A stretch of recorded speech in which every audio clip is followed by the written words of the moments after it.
So 3, 2, 1. Yeah, yes, I did the clap again.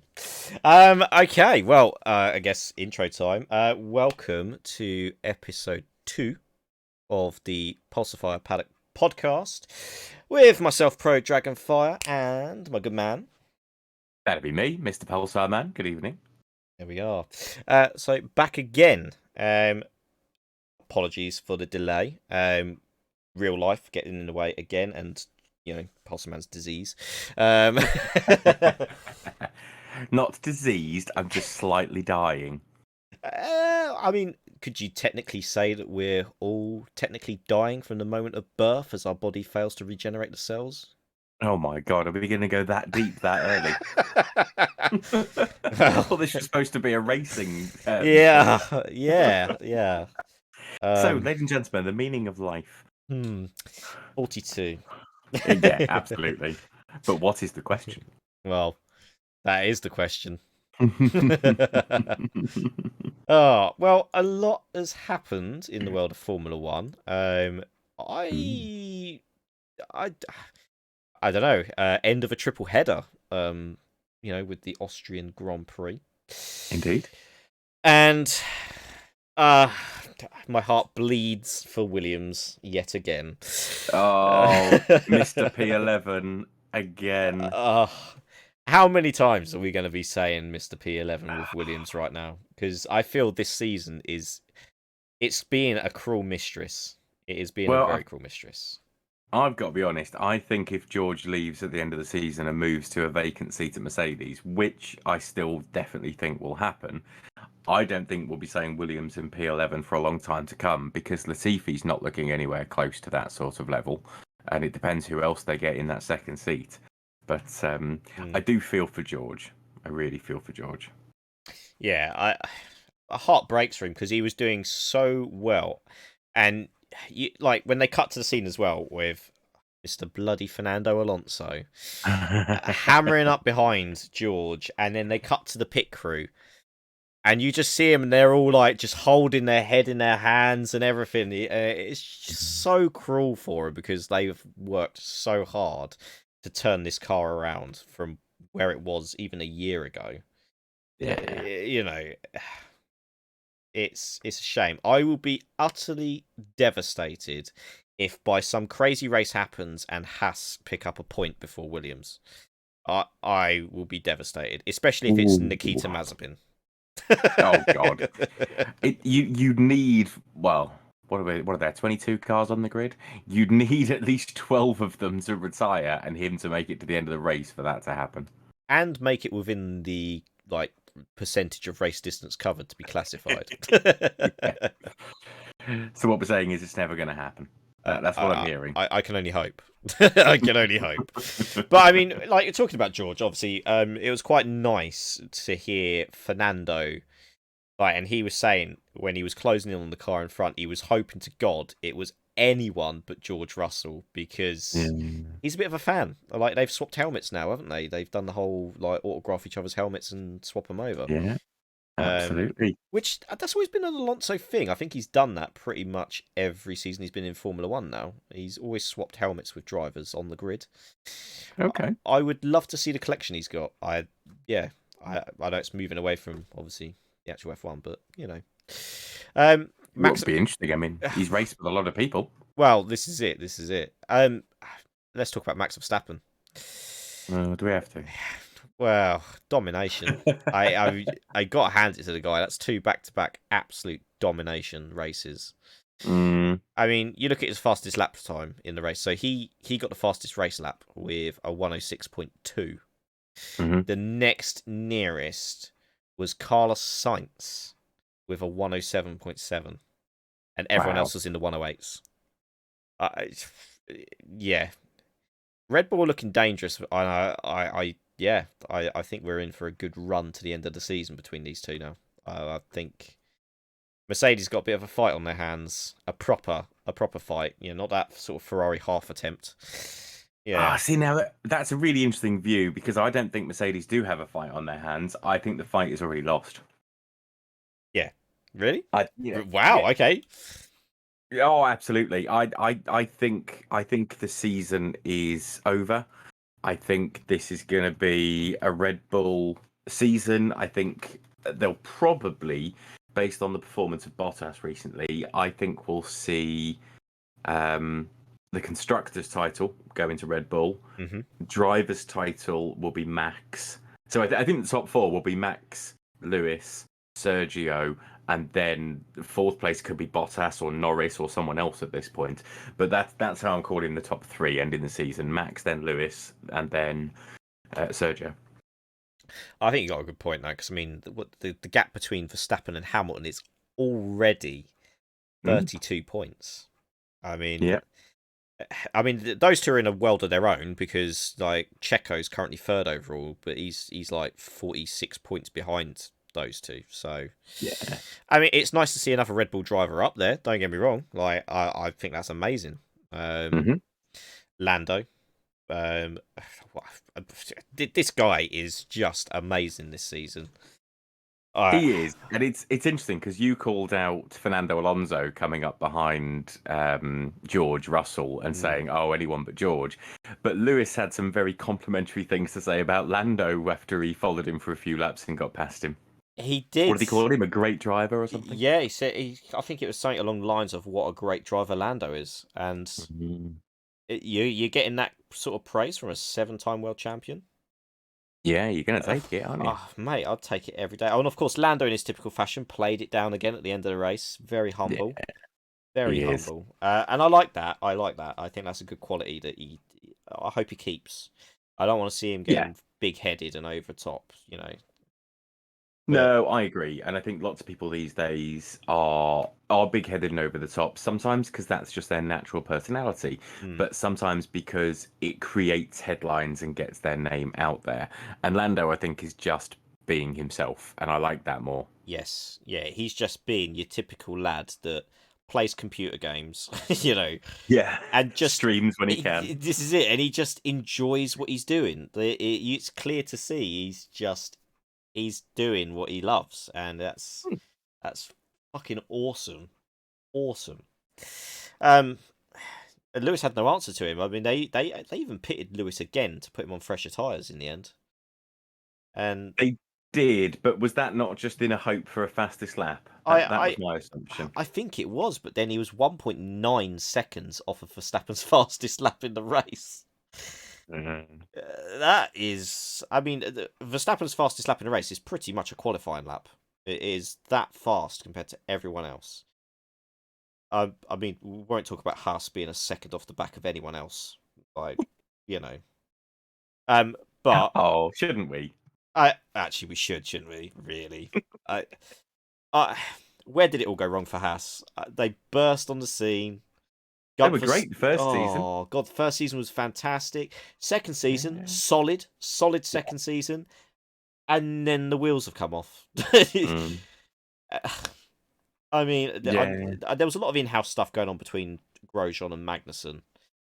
For whatever reason, those two just stopped seeming to work, and you Mm. know, well, I guess the first season though, it was Gutierrez, wasn't it? Esteban Gutierrez, who scored 0 points. So I Well, see, mean, I think you hit the nail on the head for me when you were talking about Haas in last week's podcast. yeah. They don't develop their chassis in house. It's a Dallara chassis, I think you said. So that teamed with a Ferrari engine means that they are forever fighting against, an uphill battle in comparison to the other manufacturers out there that can develop their own. Yeah, yeah. Uh, But it's well, we'll see. I think yeah, Mick is showing himself to be a handy driver. yes. He needs a car to be underneath him to be able to show that. I mean, Mm. he's doing what he needs to do, which is outperform your teammate, and he's doing that quite easily. Oh, Um, yeah, like and very convincingly. Hmm. I don't think there's, I don't think outright Nikita has outpaced Mick at any point. Not Um, that I've seen.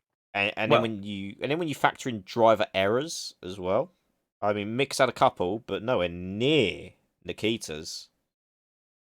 No. To me, Nikita he's out of his depth. He's massively out of his depth, Yes. and he's over pushing himself when he's behind the wheel and making even more errors because he's trying to bridge that gap. Yeah. Uh, and Yeah. it's unfortunately, like we were saying about pay drivers, he's going to be on the grid for a while yet. That he's not going anywhere. Potentially even longer if his dad buys the team. Oh well, But yeah, it's definitely looking like he's going to be around for a while.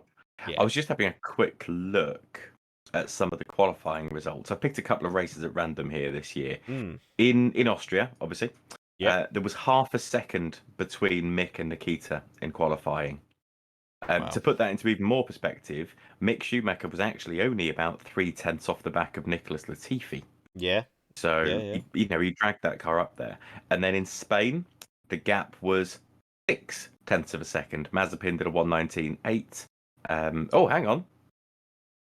It was 7/10 of a second because Mazepin did a 1:19.8. It was Latifi who was in 19th with a Oh, 1:19.2. of course, Mick Mick actually Schumacher brought it outqualified. in 18th with a 1:19.1. Yeah, he actually outqualified someone, which I mean, yeah, it's Nicholas Latifi, but it's a driver that's been on the grid a lot longer. Yeah, You know, yeah, absolutely. In what we'd have to argue is potentially a better car. yeah, well, yeah, yeah, as it is now. I mean, rewind a couple of seasons wasn't the case, but now, yeah, Williams they've moved their way up. Because I mean, even Alfa Romeo was saying that it's not the Williams car that they're afraid of; it's George George Russell. Russell. Yeah, yeah, Yeah, and I can believe it. I can believe it because he just somehow drags performance out of this car. Mm. Fair play to the lads. Um, well, what do we make of Lewis's race weekend? Because he was just, to be honest, he seemed all at sea. He didn't really seem happy with the Mercedes underneath him. No, he didn't. He didn't. I still thought, generally speaking, throughout the race, he was doing a better job than Valtteri was. Obviously, it came to Valtteri towards the end of the race. Yeah, Um, but that seemed to be more about Lewis having some floor damage or something after an excursion at turn one that was causing him concerns. I think this is the age-old problem. We've said for a long time the Mercedes was a car that was designed to be as good as it can be, but equally, it was designed to be out the front, leading the pack. It doesn't do well in traffic. It doesn't do well following. no, no, this is very true. I mean, yeah, like when you like even the last race, when they were behind Lando for that opening stint for a while. I mean, they clearly were struggling to get past. I mean, Lando in the end let him go, but he obviously playing his race strategy, which again, McLaren pulling another solid strategy out of the bag for him. Hmm. Um, I think him and Bottas did the one stop, didn't they? So yeah, I think I can't remember now because it was a few days ago. But yes, I think yes, you're right. I've got it here. Yes, yeah, they both did one stop. So Max did a two stop. So I mean, yeah, that just proved how much pace Max has had because he's managed to pit again and still come out, finish the race Mm. nearly 18 seconds up the road. Yeah, it Yeah, was very much Max's race to lose, and he would have had to have either had some reliability woes or have done something monumentally stupid to have not won that race. yeah, absolutely. I do have to say, though, Carlos Sainz had a pretty strong race because he only qualified just inside the top 10 in qualifying. He was literally P10. Mm. And he brought the Ferrari home P5, getting ahead of Checo. We'll go into Checo's Checo's race next, I think. But yeah, solid drive from Carlos, outperforming Leclerc again. So standing him in good stead. Outperform your teammate, and he's doing it. He's matching him. I mean, it's funny that you mentioned Checo because that performance for me from Carlos Sainz was very much a Sergio Perez drive. He was out on.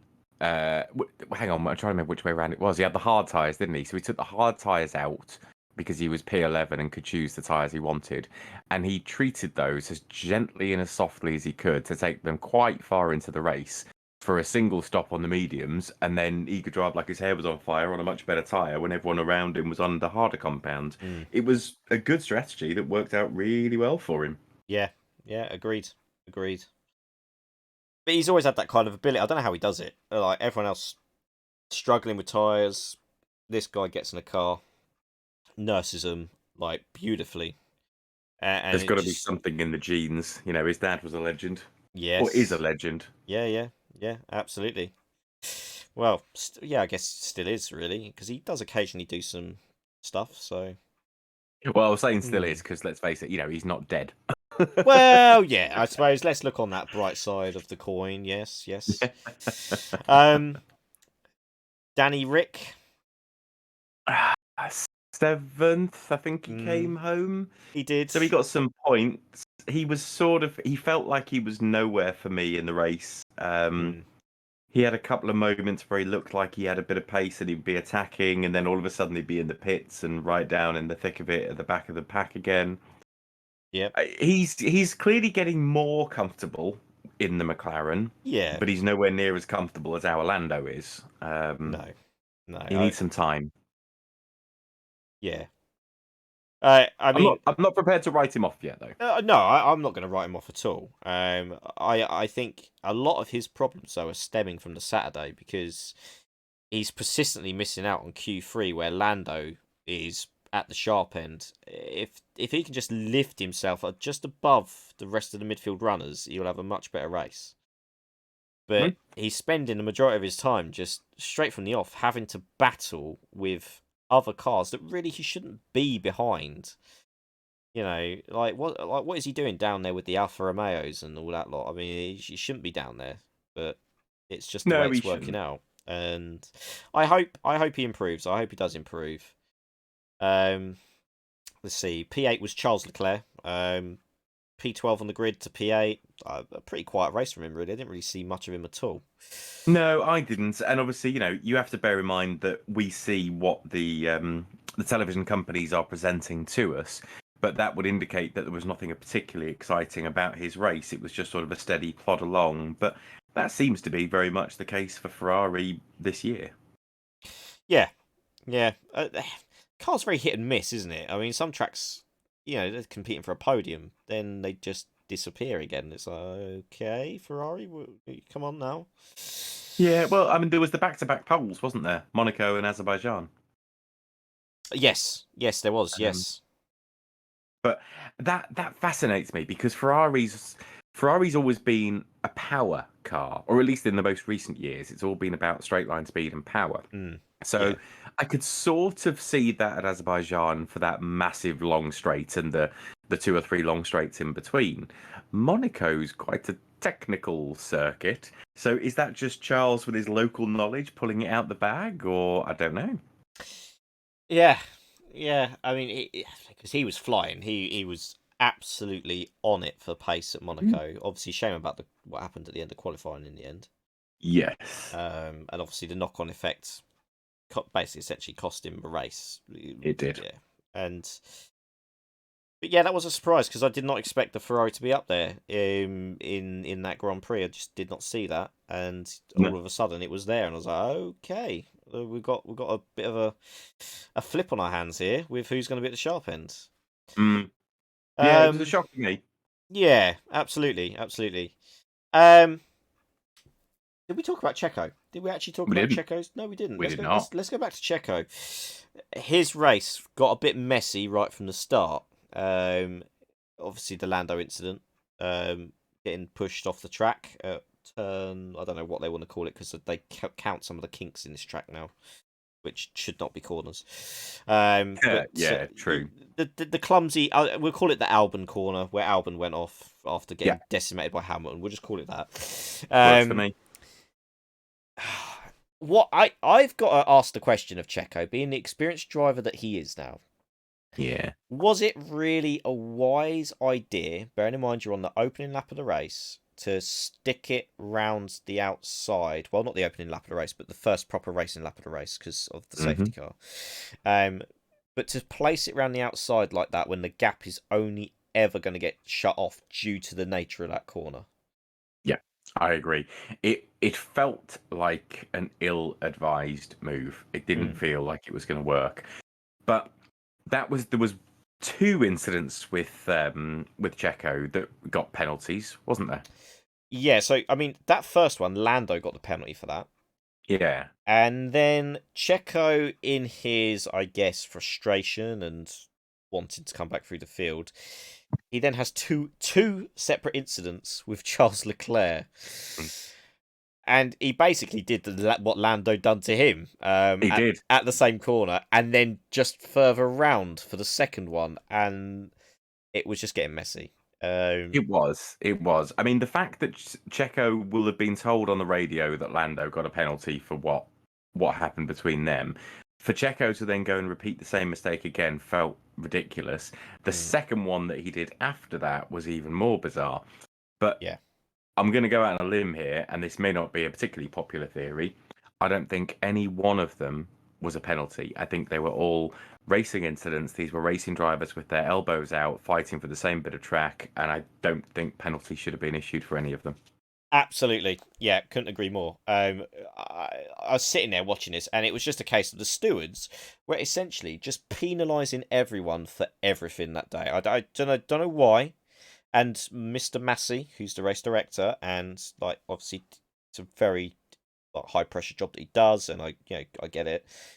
But he come out and stood by those penalties, and I just kind of felt, can you really legitimately sit there and say that? Because I think, are we going to get to the point where drivers are just too scared to chuck one up the inside now? Because, well, Well, exactly. even if we get our elbows out, we're just going to get penalised, and that's just not. That's not racing. It's not racing, and it tarnishes the Grand Prix, and I don't Yeah. think it helps F1's reputation. Which you know when you're trying to get close hard racing back on the TV screens, Mhm. and then we finally get some close hard racing, and then oh penalty. It's kind of like, well, okay, so what's the point in all of this then? Like, yeah, Yeah, I completely agree. I sort of understand Massey supporting the decisions made. We see this a lot in football. Your players have all been shocking, they've had a terrible game, but the manager defends them because he's trying to keep morale up and support his own. So I can kind of see that. The hmm, driver steward, though, if memory serves, it was Derek Warwick this weekend. I mean, yeah, Derek's not wet behind the ears. He knows how this works. But the only other thing, and again, crossing sports and crossing metaphors here, but football fans out there will have seen since the introduction of VAR, some clear-cut decisions have been really helped, but equally some stupid decisions have been made. This man is offside because 4 centimeters of his left, or 4 millimeters of his left index finger, are closer to the goal than the nearest defender. That's bullshit. If yeah, there's not clear daylight between the two, don't call it. Well, that's what we see with these TV replays. A snap decision that was made in the heat of the moment from two drivers racing on the edge with adrenaline flowing at 200 miles an hour is yeah, then poured over for 15 or 20 minutes, sometimes longer, by the stewards who can watch it from every available angle and then go, oh, no, no. I think you see, if you look at the tiring position there, it absolutely has to be a penalty. It just gets a bit too much. yeah. That's when you start sort of, for want of a better term, start becoming the hindsight police. Yeah, exactly. You can look at things in retrospect and go, "Oh yeah, But at the time, that's bloody good hard racing, and just let these guys actually go at it because that's what we want.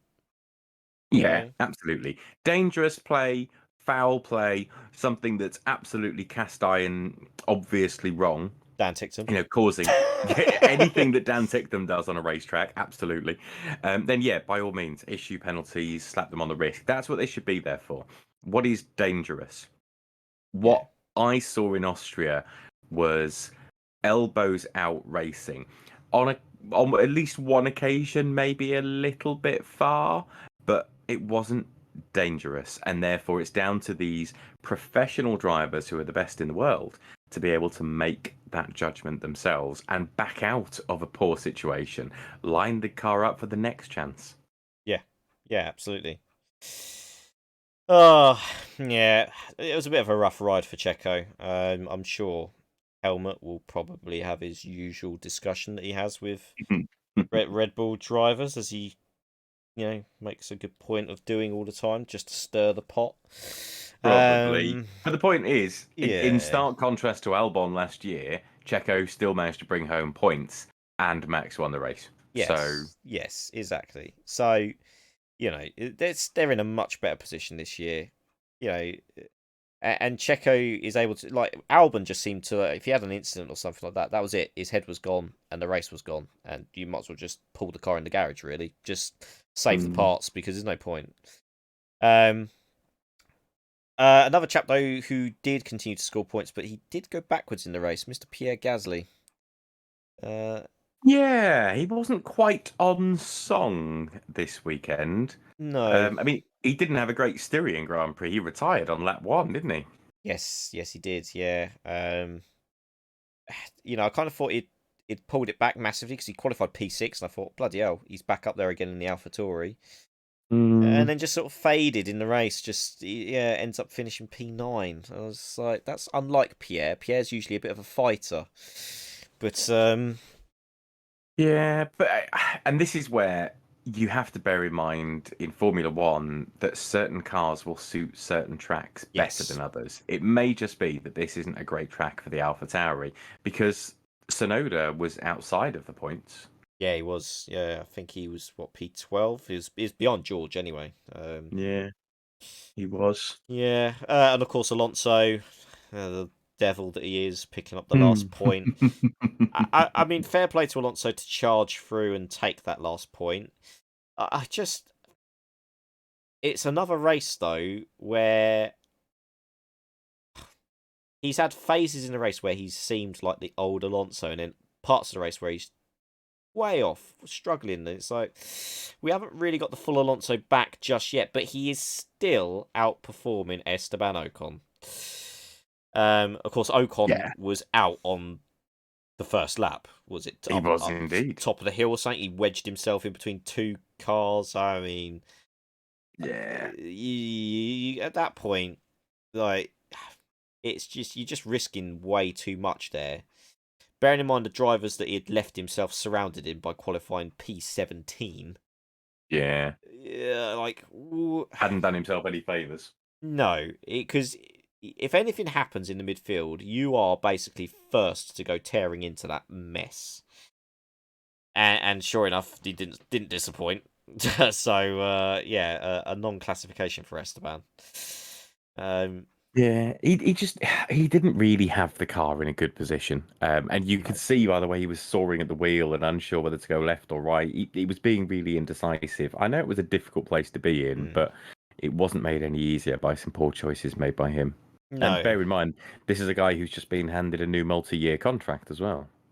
Yeah, three more years at Alpine. I mean, that's basically signalling that he's their baby. He's their project. Well, Uh, I don't want to sound, nationalist here, but apart from I get Pierre it. Gasly, he's the only French driver on the grid. Is that just Renault putting all their eggs in a French driver's basket because that's what they're after? Yeah, it's almost like they're chasing like the glory days when they, who did they have? They had a load of French drivers back in the, like, their previous. Oh, well, you go back far enough, they had Alain Prost. Well, I mean, and I think they're still sort of clinging to that. But Yeah, I mean, you can sort of see it because Mercedes did it when they rejoined. When they came in the mid yes, 2000s, they came in with Nico Rosberg and Michael Schumacher, partly because they were good drivers and Michael would be great at helping develop the car, but equally two German drivers in a German car. It was a big selling point. oh, massive selling point. Yeah, absolutely. Um, yeah, it's an interesting one. Alonso, obviously his clock is ticking. He's aging. What I do hope is that he doesn't stay on longer than Kimi to take, because he's not too far behind in the completed races. Yeah, because I think Kimi definitely deserves to keep hold of that record, because it's Kimi. Let's be honest, it's the fucking Iceman. Um, Well, yeah, but it depends what sort of generation you're from. So, I love Kimi as much as the next guy, but I loved Rubens Barrichello, who I oh, believe was the Rubens. previous record holder. Yeah, he was. And Rubens, obviously, my all-time favourite racing driver. Such a nice guy. Sometimes Yeah. too nice for his own good, I think. Yeah, sometimes. But when you see him on the when he was on with Braun, when he took like a couple, he hadn't had a race win since his Ferrari days. Hadn't even had a Mm. podium since his Ferrari days. Or and then he ends up taking a load of P2s to JB. But then he gets his couple of wins, and just seeing him on the podium because he's such a happy guy, and he's just like beaming, and he's just like, I love this guy, yeah, wow, Yeah, there's only one Rubens Barrichello, and he'll go down. It's certainly in my books as one of the greatest Formula One drivers to have never won a title. yeah.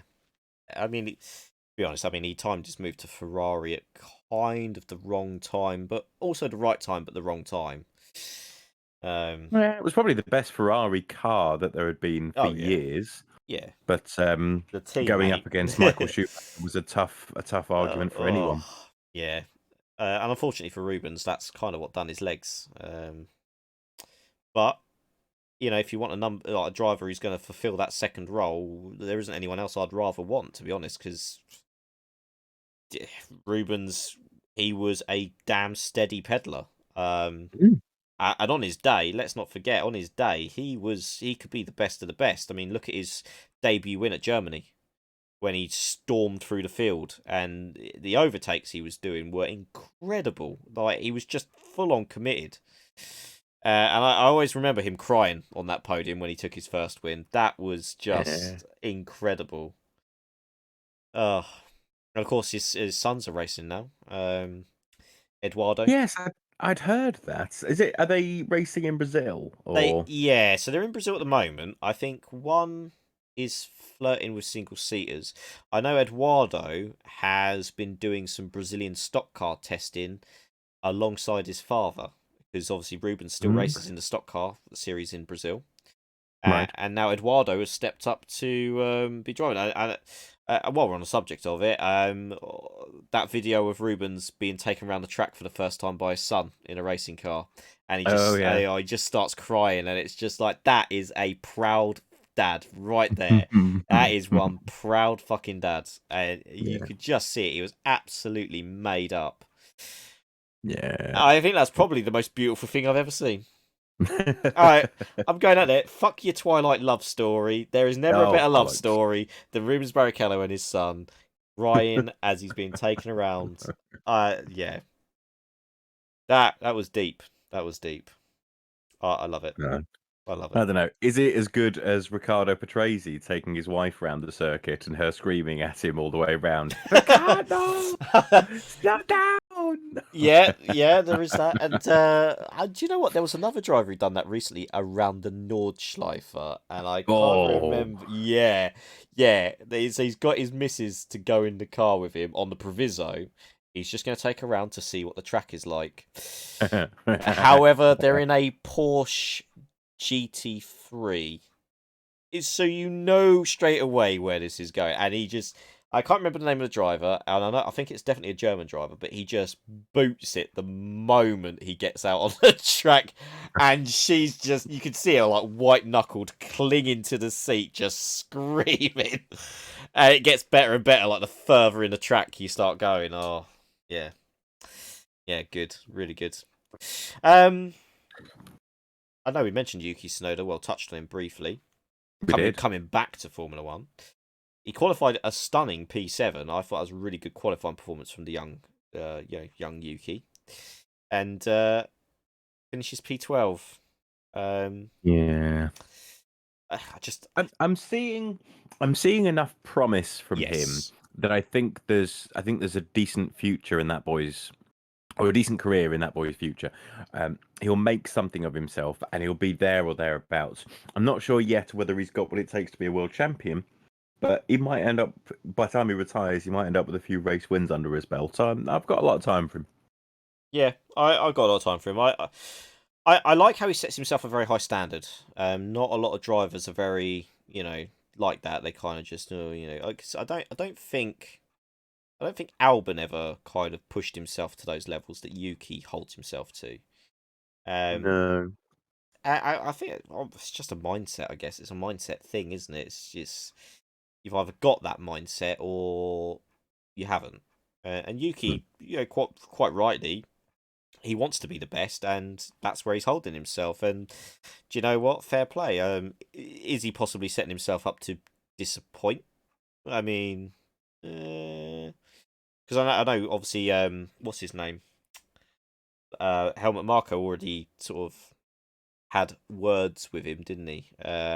And even moved him to Italy next to the team factory Mm. because he said he needs more time in the simulator and all this kind of stuff to refine his driving. Nice. Um, so he's been moved by Red Bull to Italy to live in Faenza, just outside of the old Minardi factory. Um, it's I think it's worked a bit because he went on to get like one of his best results pretty much not long after that transition, and he hasn't been as brash, I think, since he's had the talking to with Helmut. Because you know what Helmut's like. If you get on the wrong side of Helmut, you might as well just write off your Red Bull career because it's not going to go anywhere. Yeah. Um, and I think Yuki, will he end up in a Red Bull seat in the future? Maybe after the Perez era. Because Yeah, exactly. I'd hope so because I think, as much as I like the man, I think Perez is a stopgap. He's a steady hand behind the wheel to yeah, see them through when they didn't have any juniors they wanted to promote or the juniors they had weren't performing. mm, Um, Give Yuki another year or two to start to mature and settle into his stride, and I think there's a Red Bull seat waiting for him. yeah.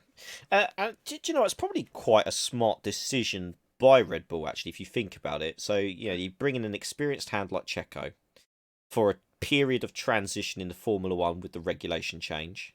Mm, I think that's quite a sensible idea because you're bringing in someone who, like you say, is a steady hand, yeah, who will grind out some results for you. And he's got a bit of nous behind him, a bit of experience to help sort of develop a car. Um, I'm intrigued to see what Red Bull come up with for the new regulation change because I've seen obviously F1 have obviously made their prototype of the chassis. mm. Um, I think at the moment because it's like so different, it kind of looks a little bit, I don't know, alien to me, I guess. It's But going to take a while to get used to the big wheels. I yeah, completely understand the changes to airflow and what have you, and that's where the larger wheels come from. But visually, it's going to take a while to get used to that. yeah, yeah, and the sort of scooped rear wings where it's all kind of just one element where it's just curved round. It looks weird, but it's like anything though, isn't it? It's like the Halo. When the Halo first came in, we all thought, "Oh my god, that looks hideous, looks atrocious." But now it's been normalized to the extent we don't really pay too much attention to it, really. Like, I No, I mean, don't. I sort of don't. I barely yeah, even notice it's there anymore. It's just sort of yeah, formed part of the natural order of things. But yeah, there was a yeah. lot of upset when it first Oh, was launched. I mean, how many people spoke up about the Halo? It's not Formula One and all this kind of stuff. I mean, I'll admit I was one of them. Me too. I was one of them, and I I thought think a lot of the drivers were. a lot of drivers like Grosjean, notably. Yeah, But even he has now come out and said he will never drive a single seater unless it has got a Halo or like that IndyCar sort of version of the Halo. Uh, yeah. and given what he's been through, yeah, that's a testament to the actual strength of that damn thing because Mhm. essentially that saved his life. From all the Yeah. breakdown of how that car went in the wall, the Halo, fantastic. How it just held up against that impact was incredible. Yes, I mean it was scratched and all the paint had come off it, but it was structurally perfectly intact when it came out the other end. Yeah, yeah. Um, Mm. Yeah, it's just going to be one of those things. It's we'll get used to it throughout the course of winter testing, as we always do. Hmm. And then I suppose the first few races it'll be a bit like, oh my god, these cars look weird, but by the end of the season won't be really talking about it any differently. Really, it'll just be a case of getting on with it. Yeah, Um, yeah, I think so. I I mean, mean, we've had these kind of big innovation changes yeah, before, even going back to odd-looking cars like the Tyrrell six-wheeler. And, although that didn't last because it was banned, we look back on that now with sort of some fond memories of mm, those innovative times where F1 was really pushing the boundaries in different ways. And that's what they're doing again, although I suppose the challenge now is it feels less like F1 pushing and challenging the boundaries of how to make their cars quicker and more being artificially slowed down by the powers that be to make them more competitive. yeah. And that kind of always bugged me a little bit with that. Or like, because they made a big deal about making the cars quicker again, and then all of a sudden they changed again to go, oh, need to slow them down again. It's make up your Mm. mind. Is it one or the other? Like, what do you want?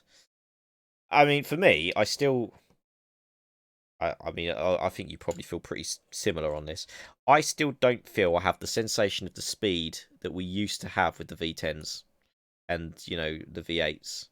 Yeah, yeah, I would agree. I would agree. And actually, I'm fairly sure the numbers are actually very similar. I think the V10s still have the fastest lap around certain tracks. Yes, Um, but the numbers are actually not worlds apart. I think it's just the missing noise. I think it not is. hearing them, not hearing a V8 or a V10 engine screaming at 17, 18,000 RPM, it's just not the same.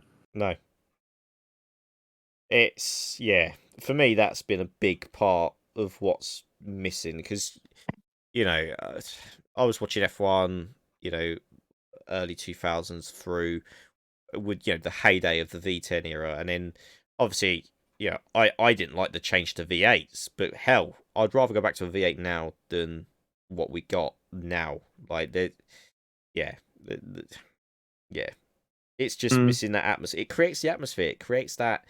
Wow, this car's really on the edge of its like capabilities with the screaming engine on the rev limiter, and just don't get that with these whiny little turbo things. And let's be fair, I'm all for a turbo. You know, Oh yeah, turbocharge all the things as far as I'm concerned, but keep maybe the a V8 noise. turbo. Oh, do you know that could work? That could work. That could work. But these days, I mean, this is the thing for me. Formula One these days talks about how it's about developing the cars to better develop the road cars. That's presumably where the V6 hybrid has come from. Yeah. Not that there are a huge amount of V6 hybrids, but there's more than there are V8 hybrids, for argument's sake. Mm. And that'll be another argument for the large alloy wheels with lower profile tires that better mimics the type of wheels and tires that you have on your normal road car than having 13-inch wheels with big thick tires. You don't get that apart from on drag cars. Yeah. Yeah. Because I mean, they always hark back to going, oh, look at all the technology that F1's helped influence for road cars. And I was like, yes, but that was back in a time when you were allowing the designers to push the boundaries. And through Mm. pushing the boundaries and coming up with these new ideas, I mean, God, look at all the computer systems now that are on your modern day car that F1 had years before they were on the F1 car, like real road cars, even. Hmm. You know, and I just feel they've limited all of that. It's been reined in, going, well, no, these are going to be your standardized parts, and it's like, well, okay, but then you're kind of also taking away the aero with the new regulations as well. So where can the teams innovate now? Because it's gonna have to come from, I don't know, ground effects, because obviously the engines are currently frozen. Hmm. Uh, the window for them to actually experiment and just try something outlandish like we used to see, and I know that was like money crazy days, but you know, it, I miss that. Yeah. I miss a designer just pushing it that extra step and going, well, what if we try this? Uh, Mhm. uh, No, absolutely. And this unfortunately is where, particularly with the modern view of electrification, I think this is what could be the death nail for Formula One. Mm, But you'll certainly start seeing more and more fans being pushed towards things like touring cars. Touring cars are in effect a form of spec car racing where the driver makes the difference. yes. Um, but we're seeing there seems to be less fans for motorsport worldwide going round. There's a picture been doing the rounds on social media for a while of an Audi Quattro going over a particular jump at the Acropolis Rally, and there's crowds everywhere. And then they show 10 years later a Group A Subaru doing the same jump, and there's a decent amount of crowd, but nowhere near what the Group B cars got. And then there's a modern one showing one of the factory Hyundai or Toyotas, whatever it is, going over the jump, and there's about four people standing around. And Mm. actually, is that just because, from a modern health and safety perspective, we're saying they should be 14 miles away in a bunker? Or is that the people aren't coming out to watch these kind of races anymore because they don't care as much as they used to? Well, yeah. Do you know? And I think you got a point there because if you can, like, even just look back at the older footage. So you look back at the older footage, I don't know, to like golden eras of all sports, including F1. Mhm. Like, even now, I still don't think we've got the number of people in at Formula One races for a start, as what we used to have, say, mid 90s. When you look at the old footage, the fans were raving. There was loads of them packed in, like on standing ground, on terraces. Yeah, the grandstands were always full. Um, but you don't see so much of the standing anymore. That's all been sort of, oh, everyone must have a seat. It's like, oh, Well, that I think you've probably got the Hillsborough disaster to largely thank for that. Ever since Hillsborough, we've moved away from standing in grounds and moving towards all seater capacity for safety reasons. But hmm, I absolutely take the point. I suppose I wonder how much of that is down to the greater coverage that we have through television. Because if you yeah, go back to the 70s and the 80s, if you wanted to go and watch a live sporting event, if it wasn't on BBC One or BBC Two, you had to you were go there. Yeah, you were getting a ticket or you were sitting at home and listening to it on the wireless. So, the reach, the ability for more people to sit and watch this stuff is probably greater. But again, thinking about football, anyone who's been watching football matches during the COVID period will know that actually watching a football match without hearing the crowds somehow feels wrong. And it'll be a similar sort of thing for Formula One or any form of race that doesn't have a crowd there. If you don't have the atmosphere, what is a podium celebration when it's just you and 14 mates all cheering that you've got yeah, a gold cup above your head? yeah. Yeah. You see, that would have ruined it for me. I think personally, that would have ruined it for me if that was me Mm. out there. You especially if it's your first Grand Prix win Yeah. or your first podium. You kind of want to experience that atmosphere and all of that kind of just, I don't know, just the roar of the crowd cheering you on as you pick up your first trophy. Yeah. Yeah, absolutely. There's got to be something about that. And I honestly don't know what the answer is. Part of it should be cheaper tickets because I know Yes. firsthand, having gone to Silverstone and I think I was sat in Stowe Corner in the Oh yeah. grandstands, Yep. that the tickets just for the race day weekend was something like 350 quid. Yes. Well, Yeah. that's not really. I mean, okay, affordability is a very difficult thing because it depends how much you earn and what's disposable income to you. But let's say, for argument's sake, you want to go and watch five races a year. Well, five times 350 quid is a lot of money. Putting aside the fact that you might have to pay flights and hotel fees to get there. I used to work with a couple that used to go to one Grand Prix every year, and they used to sort of link it in with their summer holiday. But it's an expensive thing. It's an expensive hobby. Yeah. It is. It is.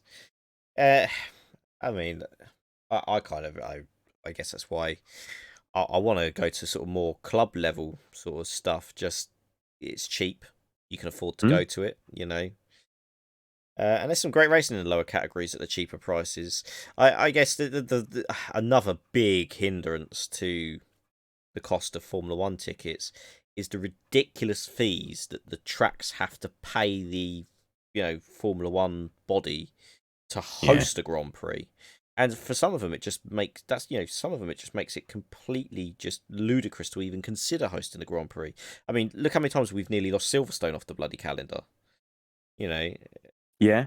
Yeah, well, it's there was talk a few years ago about Donington picking it up, but it was not up to code at the time. And then a couple of years later, it was bought, and most of the track was ripped up and relaid. yeah. I But mean, yeah, because they got a contract, they actually got a contract for it.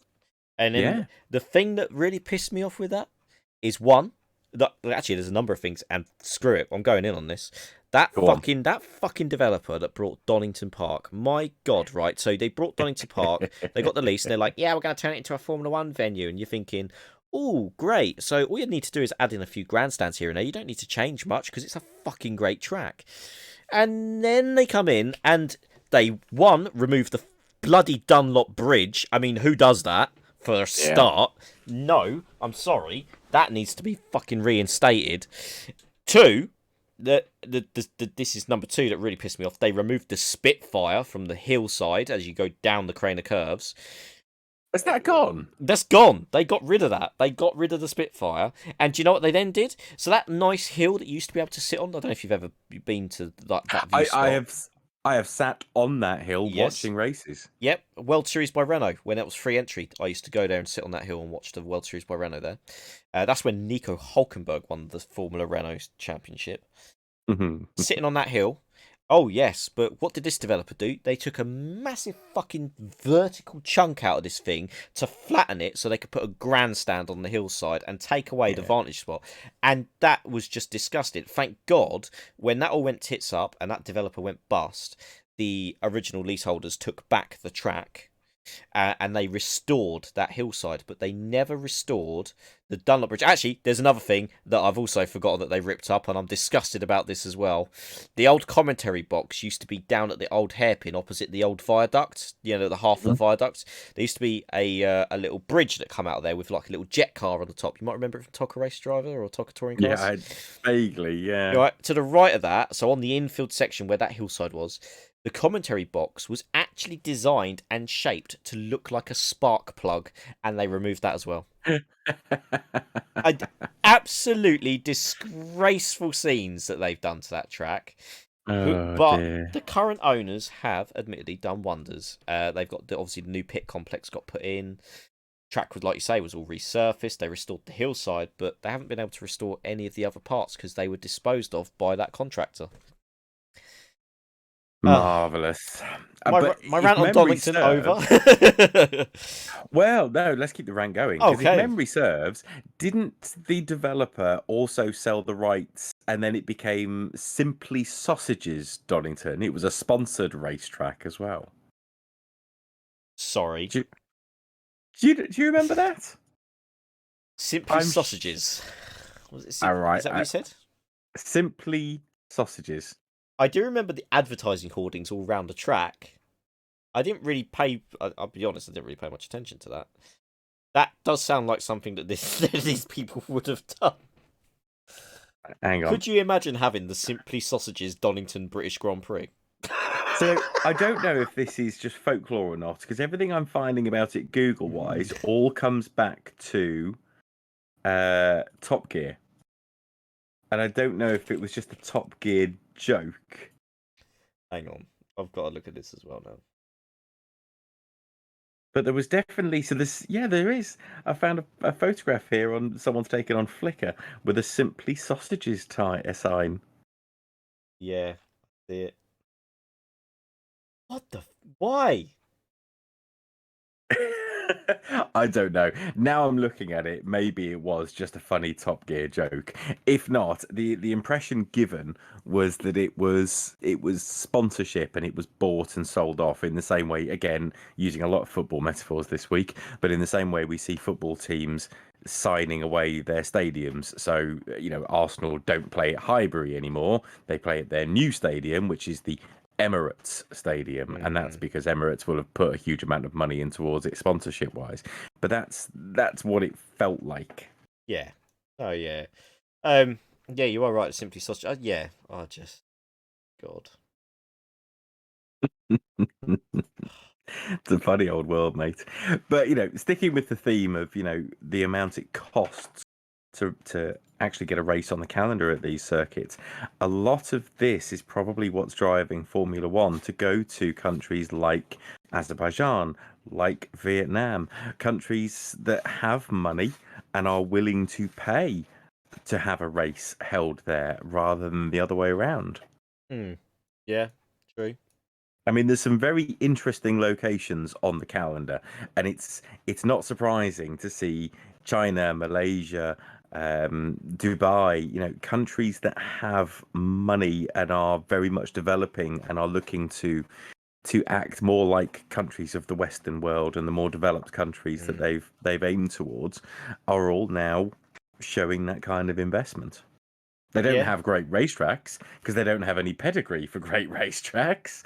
They've Well. built them. Yeah. This is it. I mean, like, look at the Saudi track that they're designing. It's just awful. It's got Yeah, I'm trying to it's remember which one it was. Was it another Vietnam clone? um close. It's at a faster pace. So basically, I've had a look at the sort of proposed track layout, and it is literally just a fast black. Now, it's technically speaking, it will have the most corners of any Formula One racetrack on the calendar, with something like 30 odd corners. And you think, fuck me, there's going to be overtaking opportunities everywhere. No, not when you look at it and you see that they're all fast, flat out sweepers that just jink left, right, all the way along the seafront. And there's Yeah. maybe 2 corners that are overtaking opportunities out of the 32. And it's another street track. Yeah. And it's and that Not a that's fan of street tracks. no, and this is what concerns me as well with the Miami Grand Prix that they keep on talking about. Mm. It's just going to be another typical American street track, but not your typical. Well, I don't know, a decent American street track. What, Long Beach? Is it Long Beach? Long Beach was a street track back in the Yeah, day. St. Petersburg. That's kind of part street, part airfield. That's quite cool.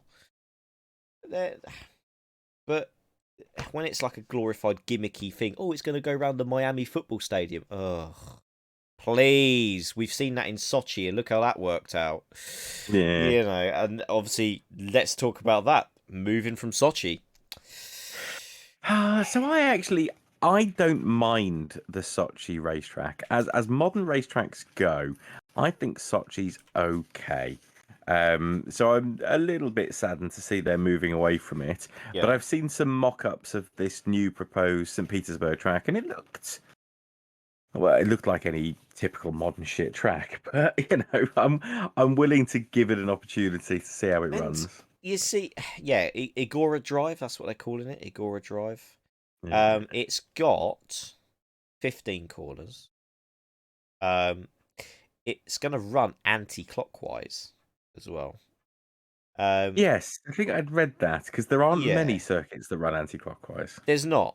What interests me about this is, at the moment it's got 15 corners where you come into a left-hand hairpin and a jink right and left down to start finish straight. But they're actually adding on an extra section at the end of that track that's going to incorporate some sort of really long-winded, sort of almost turkey turn 8 turn into a tight hairpin flip round to then go down and start finish straight. Okay. Not sure how that's going to work.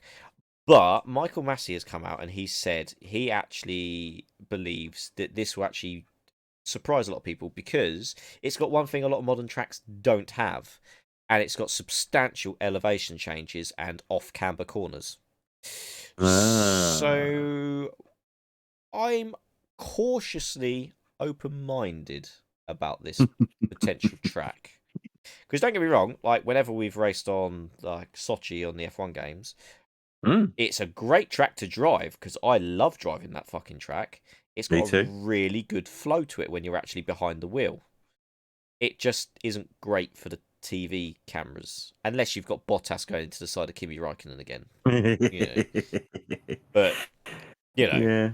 I'm excited to see where this goes. Hopefully, it turns out to be as good as what Mr. Massey is bigging it up to be. Because ultimately, if it's not, he's going to look like a bloody full. Bearing in mind he's like the technical director overseeing this. We'll see. We'll see. Yeah, I don't know. It's an interesting one because it's cost them 11 billion rubles, Yeah. which is $192 million. And they've put some lavish bloody like globe in the middle of the track. I don't know if you've seen this. So No. it's iconic feature. Somewhere I think it's probably in the middle of one of these like hairpin corners or something. Is a bloody globe that lights up. Oh. Yeah, it's a bit weird. It's like a glass Yeah, globe sounds it. with lights in the middle of it, and it's kind of like, oh, it's going to be a really lavish facility, and it's designed by Herman Tilke. And I mean, he's not a bad designer. He just designs really bland, boring things. You know. But we've seen this a lot in the modern age. I mean, think about the amount of tracks that have come and gone. So we still go to Singapore, but we don't go to Malaysia anymore, do we? And we don't go to India after the big deal about the Indian Grand Prix. Yeah. Uh, Turkey had fallen off it, until the COVID yes. issues. And the other one that I always remember was Korea. Yes, and I was literally about to say Korea, but you see that was doomed from the start because those idiots designed not a not a bad racetrack. It was okay. It was okay, but they built it a ridiculous distance away from civilization, and their intentions were to build a city around the racetrack. But Yeah. people weren't willing to move there because there was no infrastructure for them to move there for. There was no jobs. Hmm. And you've almost kind of tied one hand behind your back before you've even got going. And do you know that racetrack is now used mostly for track days? Is it really? That is how bad it is. I think it hosts about 3 national events a year, and that is the Korean Oof. Touring Car Series. Wow. I really question how long that will survive before they just abandon it like Valencia. Well, I mean, it all depends. I'm just looking up on Google. Actually, it was only opened in 2010. For God's sake, it's only 11 years old, and it cost 88 billion won. Not, don't know what the conversion rate of that is. That's 55 million pounds UK sterling. Okay. Um, Sorry, what was I going to say? I think the problem is the Korean track designers or infrastructure architects, whatever you want to call them, were probably hoping that this would mirror the growth that they were seeing in China. So, China has really pioneered this sort of stuff where they'll build something in the arse end of nowhere, but then they will very, very quickly build the infrastructure needed around it, and Yeah. everything pops up very quickly. I have no idea. I don't know a great deal about Korea as a country, apart from the obvious with their divides and their mad dictators, to know what exactly is the chance of something growing up around it, but it sounds negligible from what I'm reading. Yeah, it's I understand why they wanted the Grand Prix and everything else, but it was just kind of a poorly put together overall effort. Mm. And it's a shame because maybe it could have been a decent venue if it was managed and handled in the right way. But I mean, we could say that about a lot of things, can't we? Really? Yes, we could. But it is what it is. It's another has-been F1 venue. I think it still holds the top tier F1 grade license, doesn't it? I'm sure it's still of F1 grade standard. I believe it is, yeah. I was just trying to see exactly how many races it did host. I'm struggling to really get a grip on how many races it hosted. I want to say about 2. Because wasn't Korea the track where Mark Webber officially lost his chance of a title challenge? I want to say yes. I'm sure it was like the penultimate race of the season, and he needed a win to keep his title challenge alive. And he was running in third or fourth, went for an overtake and dropped it off the circuit entirely. Yes, he did. Yes. Here Wasn't we go. he? So there was 4 Korean Grand Prix, Oh. one by Alonso and then 3 by Vettel. Because again, was Korea where Alonso spent an entire race trying to get around Vitaly Petrov and was unable to, and therefore lost the title. That was Abu Dhabi. That Was that that was Abu Dhabi? yeah. That was the season finale Okay. at bloody Abu Dhabi, and obviously Fernando was fuming with Vitali. But do you know what? For Vitali, I'm not being funny. He was legitimately fighting for a position in the race. Like, Yeah, of course it was. so yes, Alonso, you might be saying, "Oh, he's cost me a title," but it's a race, and he himself is still competing for positions in the championship. So tough shit, you know. It would have been a miracle if he had actually won a championship in that Ferrari, but you know. Well, he came close, and then Ferrari severed ties with him and banked all their hopes on Sebastian Vettel, who came close until Ferrari severed ties with him and put all their hopes on Charles Leclerc. You can see what might be coming here, can't you? Yes. Hmm. Yeah, I don't know. What have we not talked about at Austria? I can think of something actually. I can think of something. The closing stages of the Grand Prix. Mhm. Kimi Räikkönen, Sebastian Vettel. Okay, so I'm going to have to own up here and say that the first I knew about this was when I read it on the news 2 days later. And what's really scary about that is I was watching the entire Grand Prix from start to finish. So it turns out, in some weird twist of fate, I missed this entire incident happen. I must have been dealing with one of the children or something. So you're going to have to Yep. fill me in. What exactly happened? So basically, Kimi and Vettel are kind of. I believe they were actually just behind George. I want to say they were just behind George and closing on George fast Hmm. for P11. They kind of cut away from the action as they always do because we've got to see a Red Bull crossing the finish line all on its own.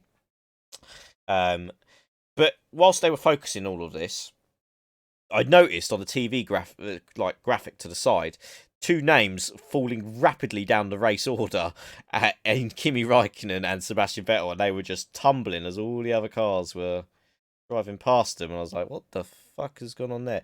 They didn't show any replays of it until after the race, Ah. so this is probably why you missed it.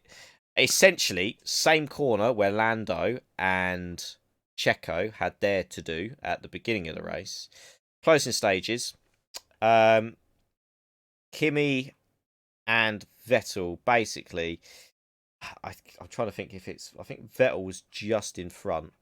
Kimi has come to the left hand side as they're going. So they've already come out of that corner where Checo and that are. Kimi's had a good run, but they've kind of just merged onto the same path. And so the front of one of their cars has hit the rear of the other, and they've just both gone skating off across the gravel and grass.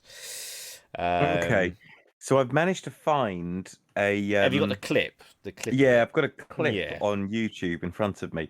So if we talk about Albon corner again, Yes. so Kimmy is basically sniffing at the back of George Russell's gearbox as they go into Albon corner. That's it. Vettel's about a car length behind them. Yeah, and Kimmy locks his inside right front, which allows George to scamper a little bit and also lets Seb get a decent run on him. I'm presuming Seb had some fresher tyres because there was a hell of a lot more grip in that. yeah. Well, I think Not Force India. Well, Aston no, it's Martin. a bloody Aston Martin now. Aston Martin. Yeah, he did because Vettel had pitted 3 times in this Grand Prix. So a weird strategy for Vettel, whereas Kimi was on a one stop. So interestingly, I'm just looking at it now. I might have to give the blame here to Kimmy. So there's about a car and a half's width So you've got Hmm. Seb on the inside of the track and Kimi on the outside of the track. Yes. Kimi's got about 2 cars widths between him and the grass verge on the left-hand side. Hmm. Seb's got about a car and a half between him and the inside. There's a decent gap in between them as well. There's absolutely nothing wrong here, and there's plenty of space either side of them. If I fast forward a little bit to where there's contact, there's probably 3/4 of a car's width between Sebastian Vettel and the inside, whereas Kimi's got about 3 cars widths Yeah. between him and the outside. So it's Kimi that's closed the gap on Seb. Yeah, if you look at this the steering angle, so if you keep on rewatching like the angle, because obviously they're initially on board with Seb, Kimmy's got a little bit more steering lock on. And I don't know what possessed him to ultimately get that close to the Aston. I don't understand. It was a bit of a bizarre one because it's last lap. You're not fighting for points at this stage. I No, just think it was a very clumsy, just not well thought out move. I don't know what his thinking was behind it. no, I don't either. It's a really odd maneuver from such an experienced driver. Well, I mean, they're both They're both, experienced, yeah. but yeah, Kimi should have positioned his car better. I'm not sure what was going on there. Was that just lack of concentration on the last lap of the race? I don't know. I don't know. I mean, ultimately, the only one who can answer that question is Kimmy, but we know what sort of how fewer words he has. He was racing to get back to the paddocks and needed a shit. That's what Yeah, Kimi would tell you. yeah, and probably an ice cream ready for him as well. So yeah, it's an interesting one. Just bizarre. You would not expect it from these two drivers.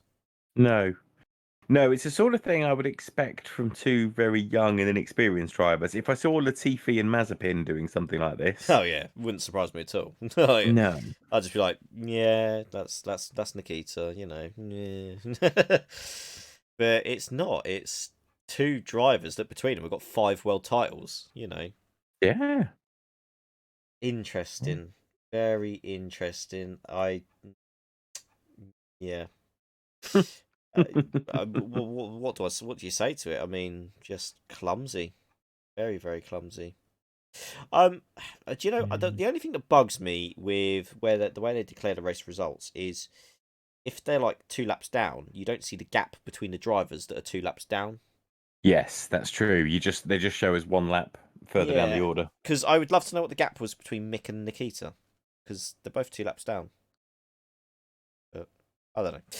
That's a moot a Hmm. moot point. But well, yeah, I not the way you want to sort of end the Austrian Grand Prix at the end of a triple header. Oh, obviously it's a tiring schedule, mistakes happen, all that kind of stuff. I get that, but Yeah. hmm. Um, I guess I don't know. Do we talk about this upcoming race format change? I think we should. And Hmm. I think you this is an opportunity for you to educate me because I don't know as much about this new format as perhaps I should. Okay. Um. So there's basically been a lot of sort of voices, and it kind of stems, I guess, more from last season when we had COVID and all this kind of stuff, where I guess it kind of opened up some opportunities to sort of experiment with schedules and all that kind of stuff. But Hmm? there's kind of been this theory that F1 should host a sprint race and a feature race, kind of like Formula 2. I guess that's what people are getting at. So anyway, after they sort of conversed with the teams and all this kind of stuff, they've agreed in principle to give this a go at 3 Grand Prix this season, of which the first one is Silverstone, which is coming up. Hmm. So the revised race weekend format is a big change. Is a big change. So on Friday, we will now have. This is a really. I'm not sure I agree in principle with the entire structure of this, but it is what it is. So essentially, what we're going to have is Friday's going to roll round, and we're going to have what is considered our normal free practice one session. And then, rather than free practice 2 in the afternoon, the teams will then roll into what is the current qualifying format. So they'll go into the 3-tier qualifying format. So you'll have session 1, session 2, session 3. Where this grid doesn't set the grid for the proper race. This sets the grid for the sprint race now. So the actual qualifying has no relevance on the main race. So they go through all of this qualifying rigmarole, which I might add as well. Can I just say this is really bizarre? So although they're doing the proper qualifying format, if you take pole in this qualifying format, it doesn't count as an official pole position. Right? So you could be Max Verstappen and set an absolute blistering time, bang it on pole position by over a second because your god tier powers are coming through, and it's not a pole position in the eyes of the record books. Which it's just, I don't know, it strikes me as a bit weird. Anyway, so then we move to the race. So, well, we don't move to the race because here's the weird bit about this scheduling. So you do qualifying, and that's it for Friday. That's done. Yeah. Saturday rolls round, and you're thinking, good, they've done qualifying. Sprint race today. No, first you're going to do free practice 2. Yeah. So, yeah. So you go out and you do free practice 2. You come back into the garage after doing whatever. So, and then you go out for the sprint race where there's no rules on having to do a pit stop, on what tyre compounds you can use. It's open. It is open to you to go risk it, go hell for leather with the softest compounds and whatever else, like maximum ERS, all that kind of stuff. And just go hell for leather. Basically drive an F1 car on the limit as it should be driven, as I feel. Because this is the pinnacle of motorsport. So you go out, you do your sprint race. Now, another change to this. So the sprint race is a condensed format. So basically it's essentially a 17 lap race. That's what they're saying. So it's going to be 17 laps for a sprint race. So I'd read somewhere 100 or 130 kilometers or something like that, which was lovely, but I needed to know that in a number of laps. So 17, yeah. I can work with that. So you're looking at around 17 laps. You know, I guess that'll vary from track to track because of different track lengths and times taken, all that kind of stuff, distances and the like. So you get a 17 lap sprint race. So basically, essentially, there's no rules to limit you on what tires you can use. I've already mentioned that. So different teams are probably going to try different things. But ultimately, I think we could, and this is a concern that has been raised by a number of drivers, including Fernando, who we know is very vocal about things. Fernando Alonso, George Russell has voiced his concern about this. Because what they're saying is essentially, obviously, qualifying as it is kind of the natural order of where you are when the car is at maximum pace. Okay. If you're then doing that for 17 laps, we're kind of possibly falling into the situation where it could be a bit boring and there won't be as many overtakes because you don't have the pit stops to come up where you can mess up and all that kind of stuff. And if they're all driving at the maximum pace, surely, as they've both said, you're just going to be lapping in the same order as qualifying because you've got the car set in basically max attack, essentially. Yeah. And I think they've got a point. I mean, don't get me wrong, I'm intrigued to see how this is going to work out because I think this is cool. Like, that we're getting to see a bit of this is a drastic change for F1. I mean, we'd never have got something like this, I feel, under Bernie Ecclestone. Although Bernie was obviously coming up with plans for sprinkler systems to make it a wet race all of a sudden. I'm glad that never happened. Yeah, me too. So it's basically, and then whatever the race order is at the end of the sprint race sets the grid for the feature race on Sunday. So I get that. Yes. What I suppose I'm lacking some understanding with is that surely if I qualify on Friday for a sprint race on Saturday, I don't want the sprint race to just be a second form of qualifying. I want some points out of that. Right. So yeah. So let me take you on this next part of the journey. So there are points available in the sprint race. Okay. So Okay. the sprint race does offer points. However, and yes, there's a but. There always is. They only offer points to the top 3 drivers. The rest of Okay. you do not score. And the point system works as follows. P1 scores 3 points, P2 gets 2 points, and P3 gets 1 point. As far as I'm aware, there is no bonus point for a fastest lap in the sprint race. And any penalties that need to be enforced as a consequence of a gearbox change in qualifying, they will be done so for the sprint race as well as the feature race. So just basically, if you have a gearbox problem at the end of qualifying, so you've done qualifying but you discover, shit, I've got a gearbox problem, 5-place grid drop or something, that will happen to your sprint race. So you'll be bumped down the grid for the sprint race rather than it getting held back for the feature race. So Okay. it's treated as a normal race in that sense for those kind of penalties.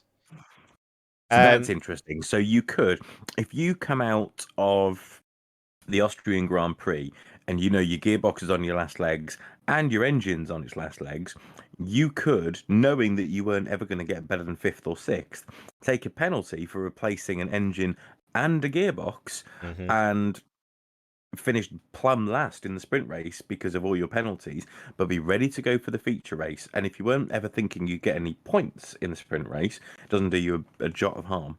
No, exactly. Yeah. So Okay. there's a bit of room where teams could exploit the system, and Hmm. I'm sure we are going to see someone attempt something like this. Because it's F1, people push the boundaries. What they're also saying as well, though, this is quite an interesting one. So if we take the sprint race as it is, so if obviously incidents occur in racing, we know it happens. If a driver has an incident in there and it's of a level where they will have a grid penalty for the next race, that will automatically get applied to the feature race. So if you Okay. fuck up in the sprint race, you are at risk of that penalty carrying over, and you've not just fucked up your sprint race, you've now screwed yourself for your feature race as well. Hmm. So that, yeah, and it opens drivers up to more penalty points on their license as well. Let's not forget, because it's essentially adding an extra race. But for So very little benefit for them. yeah, because it's only the top 3 that are going to get points. So So I've got to be honest. Let's say you are Haas, you are Alfa Romeo, and you're Williams. mhm. Williams are probably the only team at the moment. Well, no, Alpha. Okay, Williams and Alpha potentially have the opportunity to sneak in and nick a point here or there, and get themselves off the bottom, and not be the absolute bottom dog shit of the pile of F1 that we know Haas is going to be, unless something amazing happens. But that's only going to happen if they can scrape a 10th or a ninth. They're not making it to a podium position. No, so the sprint race essentially for Therefore, them is a waste of time. well, it is, but it's worse than that. It's not just a waste of time. It's an opportunity to add additional wear and tear to your car, to your gearbox, to your engine. Let's say it is 15 laps. Over the course of a season, that's an additional 45 laps of running that you Hmm. don't want to do. And there's the added risk of, like you say, penalties or an incident, or, doesn't have to be two cars crashing. It could be a tire failure or a suspension failure takes a car off the race circuit.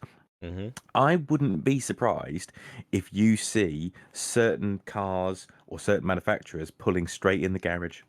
Yeah, and I think that's the risk we run. We run a risk of almost, and I hope it doesn't happen, but we run a risk of almost like the 2005 Indianapolis Grand Prix. Exactly what I was thinking. And I can kind of see that. And for teams that are struggling financially, like your Haas, like your Williams, they're not going to want to risk components for essentially a race that is going to bear no fruit for them other than No. a spot on the grid. And we already know the Williams has much better one lap pace than it does race pace. Yeah. So I don't see how it's going to benefit those teams. Um, I don't see any benefit for them at all. no, if anything, it's just going to help out basically the top three in the championship extend their lead over everyone else on the grid. Yeah, and I don't see Essentially, it being much of a spectacle either for fans. This sounds like it's been, dare I say, mismanaged, but it doesn't feel yeah, right. yeah. I think it has been quite a rushed format. I think personally, I don't think it's been done in the right way. Um, Yeah. yeah, Well, we'll see. We'll see what comes out of Silverstone. I'm not holding my breath for this being the all singing, all dancing answer to Formula One's future. no, I mean, we've seen this sort of method in lots of series before. F2 did it for a while. But let's say for a while, they still do it, don't they? But they I don't think do, it but adds anything. it's no, and it's been altered slightly all the time over the the series as it's gone on. It's not like it's not like essentially what that's saying is they're still looking for the final formula, the best formula, and they're basically saying that if they have to keep on adjusting it, is it right? Uh, Well, I yeah, and guess that's a very fair argument.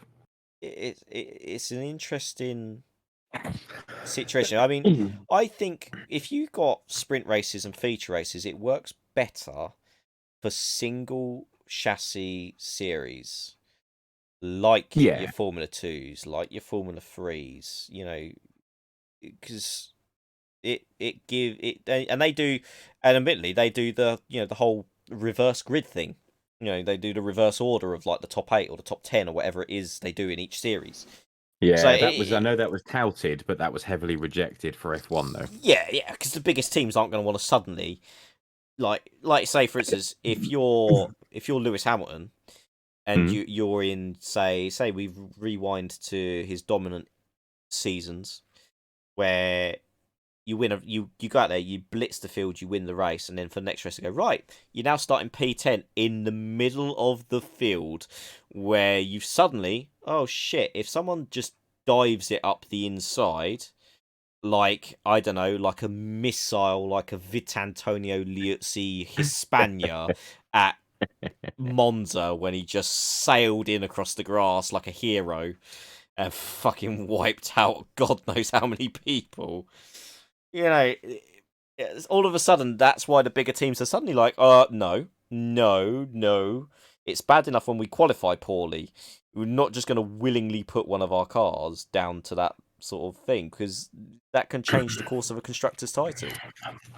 Well, it can, but what I suppose I keep coming to mind is touring cars. It's something we talked Hmm. about on this channel before. It's something that we both like. But in touring cars, the current system is there are 3 races every Sunday for touring Yes. cars with their sport Yes. races in between. They are usually the same length these days, same amount of laps, but you have a reverse grid race, and that reverse grid race is usually, I forget how they do it now, but someone picks a ball out of a hat, and that It's the is Joker, isn't it? The Joker. yeah, Yeah. And then that person starts on pole. Is that right? yeah, That's how they work it? and then I, everyone sort of lining up behind them in a reverse grid order. But yeah.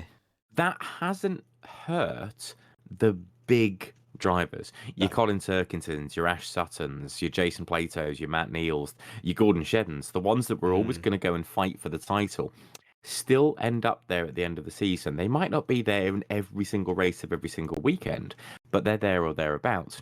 But similarly, this sprint race that we're talking about, I we've sort of seen this before in touring cars, but if memory serves, they did it the other way.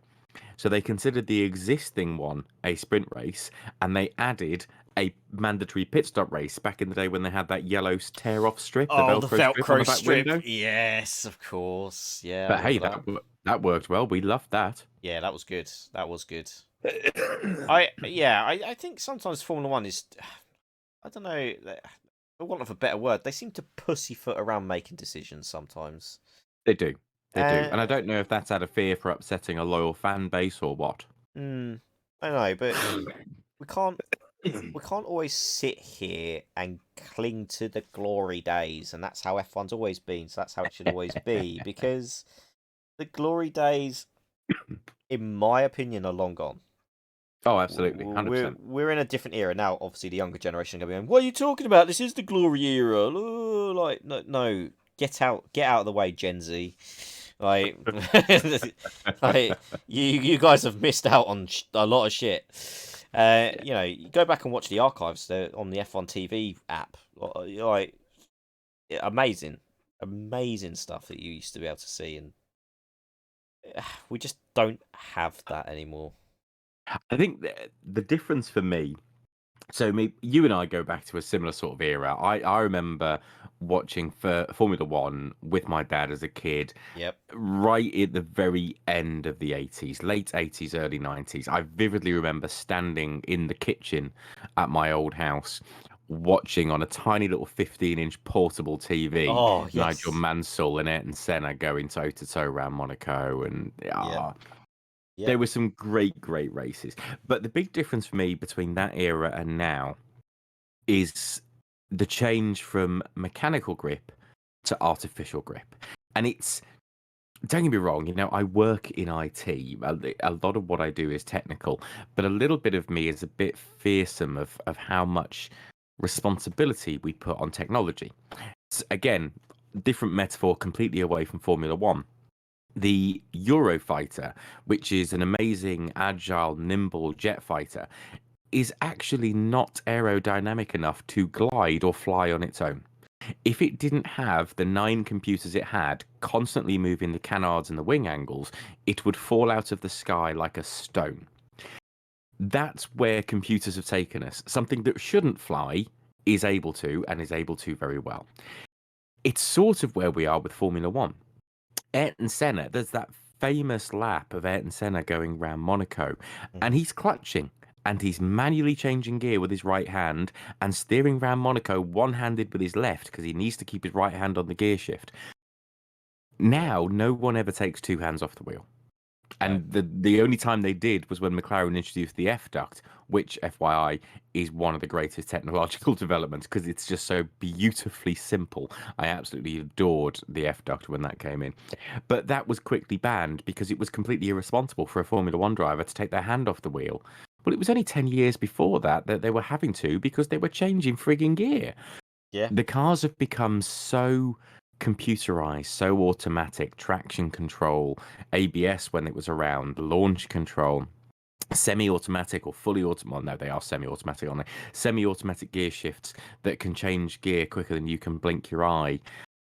I don't necessarily give a shit about any of that sort of stuff. I'd be quite happy to see them all have a clutch and an H pattern gear shift with 6 gears in the box.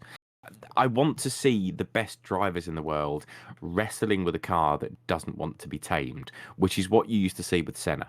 He would dance that car around the corner, constantly looking for grip. Now, now they're a bit too processional. Yeah. Yeah. Uh, the cars are so planted, and with all the hydraulics and everything else as well. Let's not forget hydraulics in F1 Mm. that dull out a lot of this. You know, where they would legitimately be having their arms almost torn off by the steering as they're wrestling this car through on the very edge of their absolute capabilities. Yeah. I mean, like you mentioned about obviously the hands off the gearbox and all that, like hands off the wheel for the changing gears. Obviously, you know, a lot of people don't realize is the last car that proceeded to have a H pattern shifter was the little 40 Fords. The 40 cars in, I believe it was their 96 car or their 90, I think it was their 96 car still. Maybe 95 car. One of them anyway. They were the last team to persist with a H pattern gear shifter. Um, It's not a surprise because it was it's never a not. front running team. It And, wasn't. these kind of technologies were introduced because it's quicker. It's Yes. quicker to change gear by Well, flicking two of your fingers on your right hand and yes. that gear change being instant and computerized than it is for your left leg to dump the clutch, your right hand to move an entire mechanical arm, and your left leg to lift that clutch back up again. I have to concede from a technological development and a pace point of view, Oh it's yeah. always a quicker mechanism. Absolutely. Absolutely. I sometimes feel the drivers are not really drivers to a certain degree anymore. That's kind of where we've got a little bit. Well, the challenge around that is not so much around the cars, but it's around the control being Yeah. given from the pit wall and the engineers. Putting aside team orders, being told how to manage your pace and actually, you're doing 135s now. We really need 134s if we're going to be able to make our pit window. Or actually, you're doing 134s and we really want you in 136s because we need these tires to last another 20 or 30 laps. I Mm. don't want 45 engineers and 150 computer engineers in the background telling the best drivers in the world how to drive their cars. I want the best drivers in the world driving their fucking cars. Yeah, yeah, exactly. And they're always telling them to change to a different mode on the steering wheels and all this kind of Mm. stuff. And uh, Not a fan of that yeah, either. A no. sports car like a Formula One car, or a racing car, should I say, like a Formula One car, is designed to be driven fast. It Yes. shouldn't have to be managed. This is my old man used to talk a lot about this. When the tires came in and they designed this new tire technology with Pirelli in order that they wear out at certain Mm, periods to make the racing more interesting. yep. It did, but it was the wrong fix for the right problem. The problem was people weren't getting close enough and weren't overtaking each other. And rather than create a new artificial way of creating that difference, we should have learned how to fix the problem to begin with, because the problem is still there with aerodynamics and other issues. And Yes. that's what they're going to finally now try and address all these years later. But a Formula One car should be driven flat out as hard as possible from lap 1 until lap 70. If at lap 59 suddenly you hear a knocking at the back and you think, oh, I might just limp this home just in case it breaks down on me, that's fine. That's your decision. You crack on. But I don't want to see people putting it in lower engine modes and backing off in order to make sure the tires last and this, that, and the other. That's not racing, that's managing. And this Mm. is I'm going on a massive soapbox rant here. No, Sorry. yeah. This is the other argument. My dad was always a fan of Prost, the Yep. professor. And, Prost was famous for if he would win a title, if he would win what he needed to by coming in fifth, he would come in fifth. He Yes. wouldn't fight tooth and nail, blood and sweat to get a fourth or get on the podium in third because he didn't need that. He only needed the fifth. Whereas Ayrton Senna, who I was more a fan of than Prost, was all about I don't want to be second. Second is first of the losers. I want to be first. I want to be at the top of that podium. And I respected that because he always, at all times, wanted to be the best of the best around him. We've lost that somewhere along the way in Formula One. Yeah. Oh, I agree. I agree. I mean, how many times, like you say, we hear on the radio, oh, we need to go into fuel saving now. Yeah. Right. Well, and that's partly the FIA's fault because they obviously limit how much fuel the cars can carry.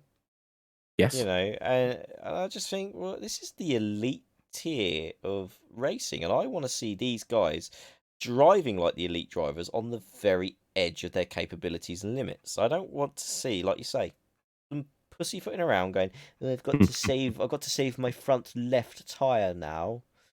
Yeah. Come on, get real. Yeah. Give us I some can't stand it. Yeah, give us some hardcore racing like we used to have. Where, do you know what? Fuck it. Like, even the days when we had refueling. Like, I know that's probably a dangerous thing to suggest now because danger and all this Well, shit. isn't there a But talk about bringing it back in the next couple of well, years? I'm sure I well, heard that. there was, but they got to figure out a way where it's obviously with the static electricity and shit with the ERS and all that shit. It's not Hmm. going to cause issues because we've seen fires in the pit lane before. Jos Verstappen for one. Yeah. Felipe Massa driving off with the bloody fuel hose still in the car that cost him his title at Singapore. Yeah. It, yeah. you know, but back then, you'd get a team suddenly pull out, oh, we're going to change to a free stopper. You're like, a fucking free stopper? But that's so the driver could drive as hard and as fast on as light a Mm. car as possible to see if they can do it on raw pace to bridge that gap. Yeah. Yeah, Schumacher managed it, I think, on one occasion. He pulled out a free stopper out of nowhere and went on a winning streak, I think. I don't know. I remember him doing it, but It wouldn't surprise me. It you know. absolutely wouldn't surprise me. But yeah, I completely agree. And we've seen over the years there is a real desire to artificially slow these cars down. The other big example was in Lewis Hamilton's era at the very beginning, around about 2008, 2007. They were driving on cut slicks. Do you remember those? Yes, yeah, with the four stripes in them. Yeah. So Yeah. rather than do anything clever, their best bet was we'll just cut grooves down the tires so there's not quite as much contact patch. That'll slow the fuckers down. Well, that's not what it's about. It's just No. No, I know. And to be honest, it didn't really work for long, did it? Because once they figured out a way around that, they started pumping in lap times that still stand to this day, yeah. So, did it really do much? And then obviously we had the massive regulation change for 2009, where they got rid of all the winglets and all that shit and stripped it all Mm. back, and we had the rising from the ashes of Brawn GP. And Oh, I've got yes. to say though that those cars with the stupidly high rear wings looked fucking ridiculous. I look back at them now and I think, my God, what a hideous car that was. Well, but there have been some really hideous cars over the years that have been championship winning cars. Yes, it has, and there's also been one that stands out in my mind all the time as just being absolutely disgusting. I don't know if you looked at a picture of this, but if you just search for the Scarab F1 car, it Arab F1. yes, as in Scarab, like the beetle thing. It is quite possibly one of the most hideous F1 cars I've ever seen. From 1960? Yes, not that one. No, not that one. Where has it gone? I was going to say, that's a good looking car. That's a good looking car. No, there was a Scarab that was designed. I don't think it ever raced in the end, but it was fucking hideous.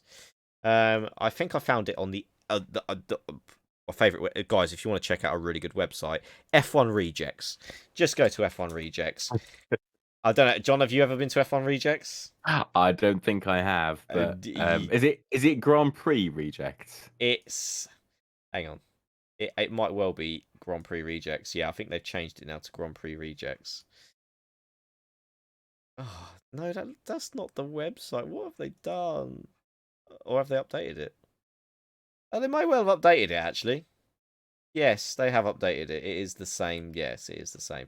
So it's now called Grand Prix Rejects. It was formerly called F1 Rejects.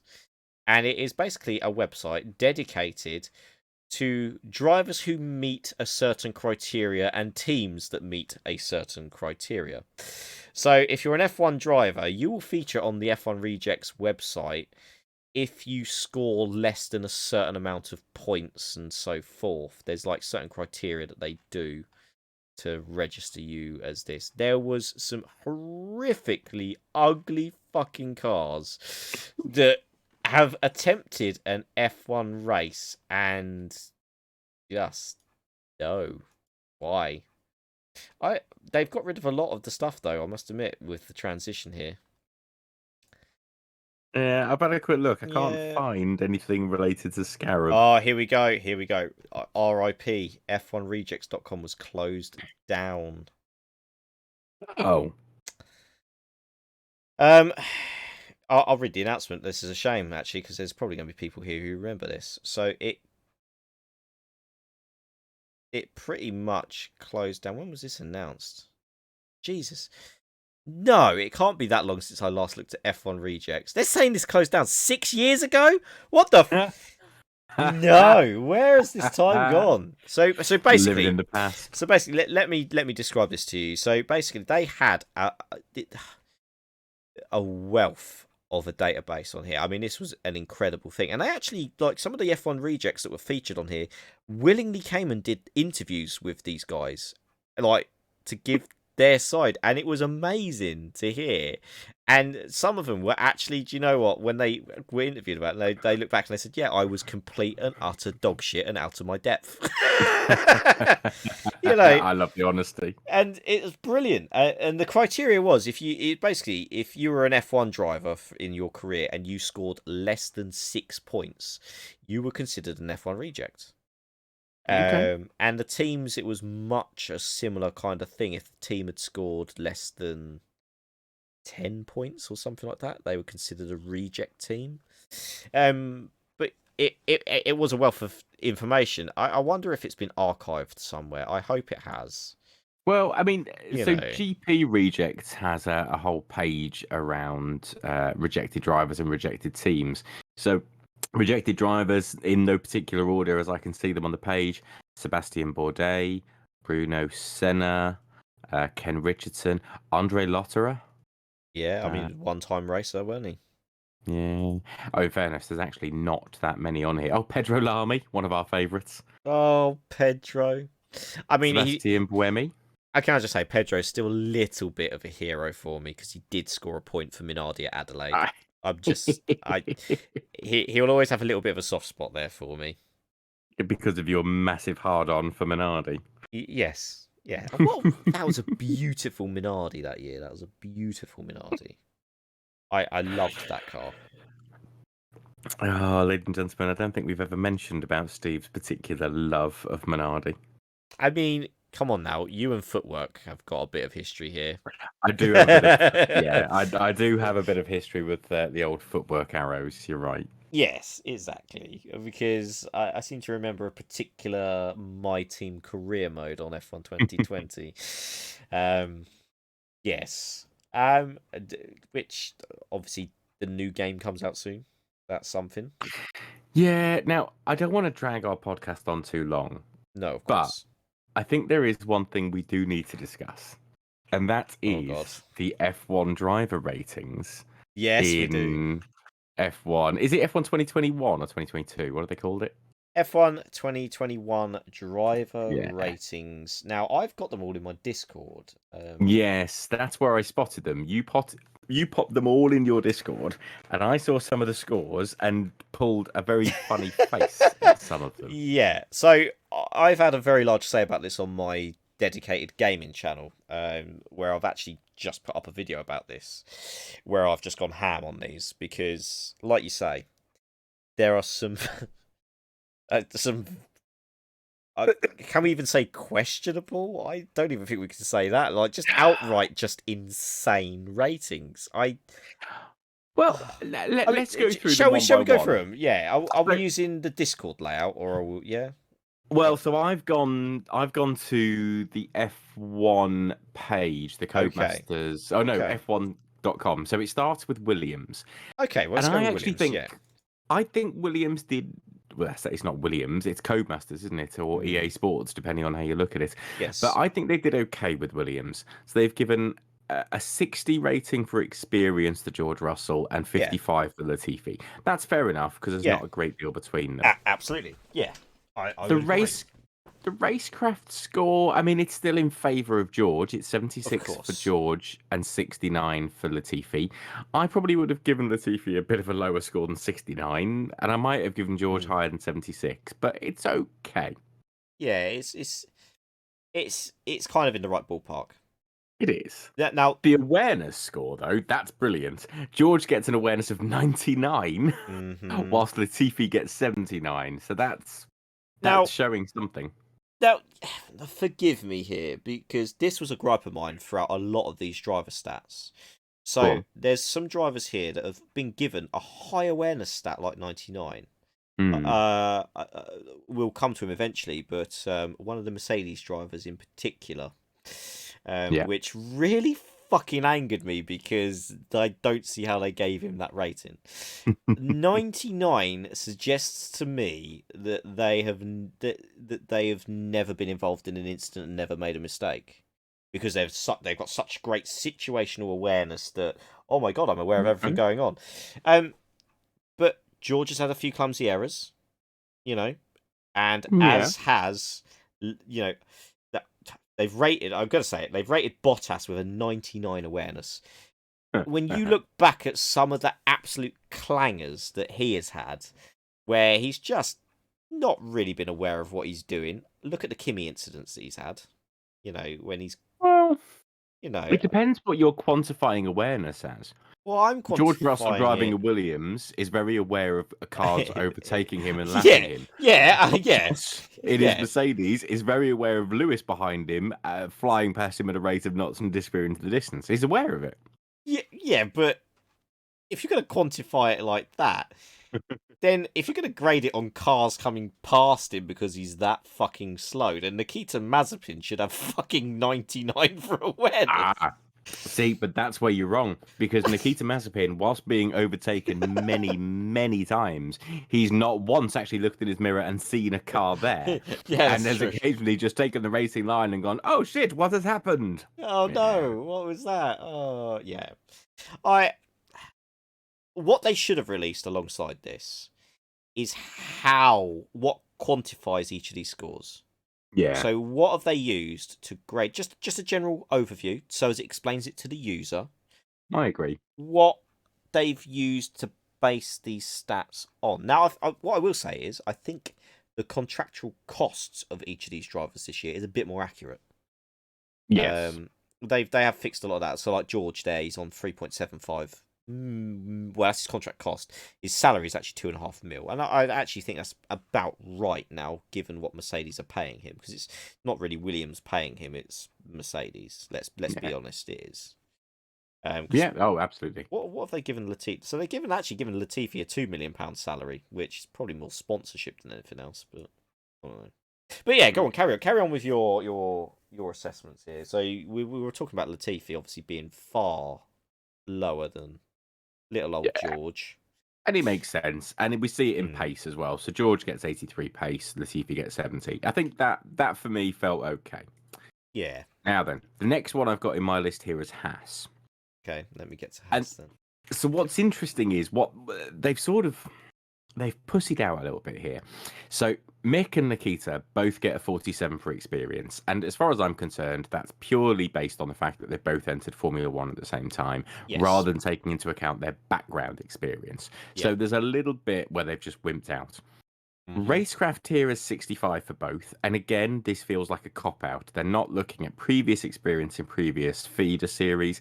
They're saying, well, we haven't seen them race with anyone in Formula One yet, so we'll just give them 65. Yeah.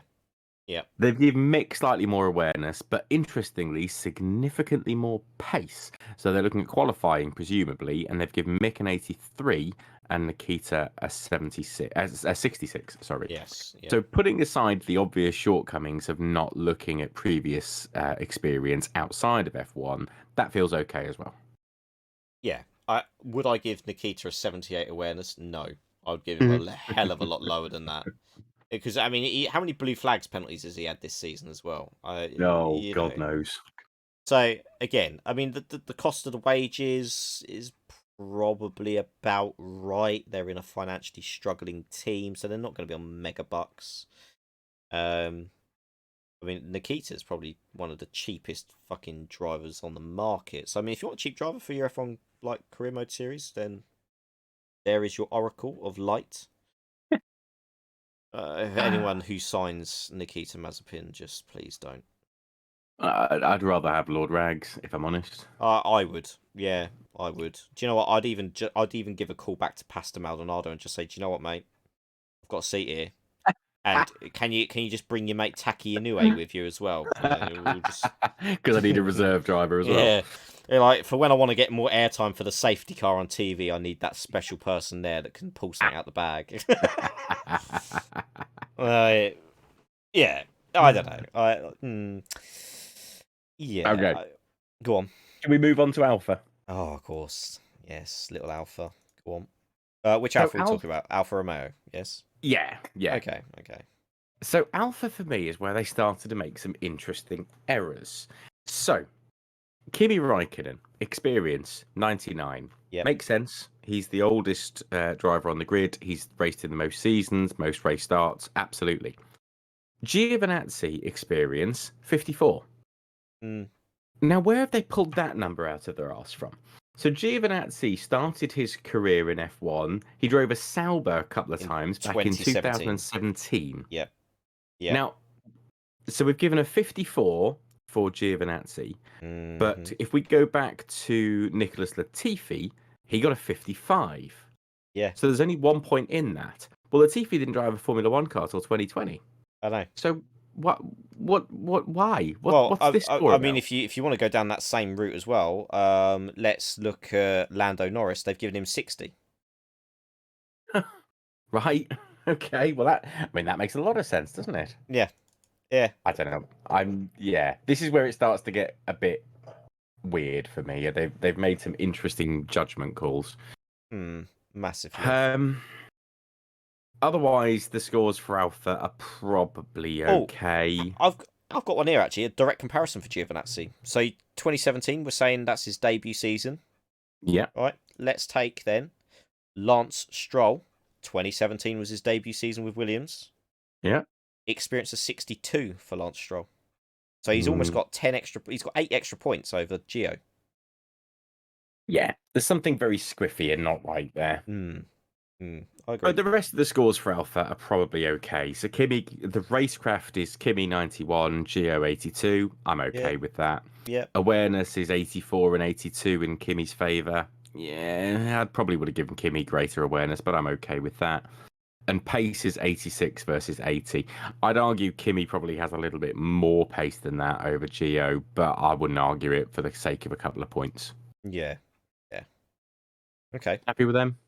Yeah, I think we're about right there. Yeah. Okay. Alpha Tauri. So this is always a really difficult one because I think both you and I think some very positive things about Tsunoda. But it's too early in his F1 career to really work out what that's going to look like.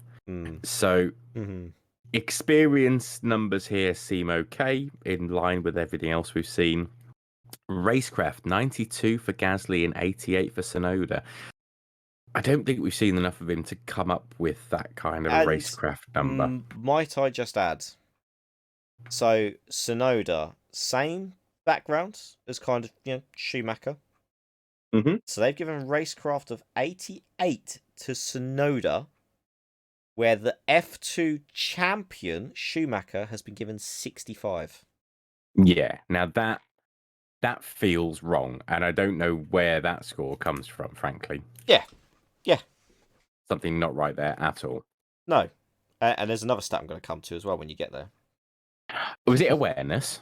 No. Okay. Schumacher's been given 81 on awareness to Tsunoda's 78. So, but Gasly with an awareness of 99. So again, an almost a perfect score because there isn't any hundreds. No. So where? This is what annoys me with this. This is what I'm saying. Like these stats in places grind me. Don't get me wrong. I absolutely adore the way Gasly is driving for that small team right now. Yeah. But is he 99 awareness? I think you're basically saying his awareness is perfect, and to call anyone's something perfect in Formula One, they would have to be the top of the pile, and I don't see that from Gasly. So I don't think his awareness is 99. I'd maybe go for a 90 if I was feeling generous. Yeah. But not 99. No. I also think the pace values are actually very high for both of these drivers. 89 for Gasly and 86 for Tsunoda. And that's the stat I was hoping you'd pick up on. So 86 pace for Tsunoda. Bearing in mind, Tsunoda did not win the Formula 2 championship. Did he? He didn't even finish in the top 2, did he? He didn't finish. I don't think so. Let's you keep talking, I'll look it up. Yeah. So they're given 86 there for pace to Tsunoda. But the F2 champion, Schumacher, has got 83. How are they rating Tsunoda that much better than the F2 champion? I don't get it. I honestly, I do not understand how you can say that someone who didn't win the F2 championship, it didn't even finish in the top, as far as I'm aware, didn't finish in the top 2, is that much better than the actual champion of that fucking series? So Fuck off. he was the bronze because it was Mick first. It was Callum Ilott That's came in it. second. Callum yeah.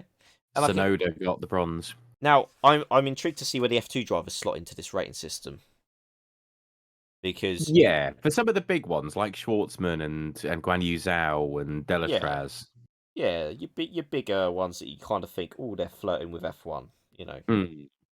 Well, But but for that matter, even people like Roy Nissany, he's had a few test drives in the Williams.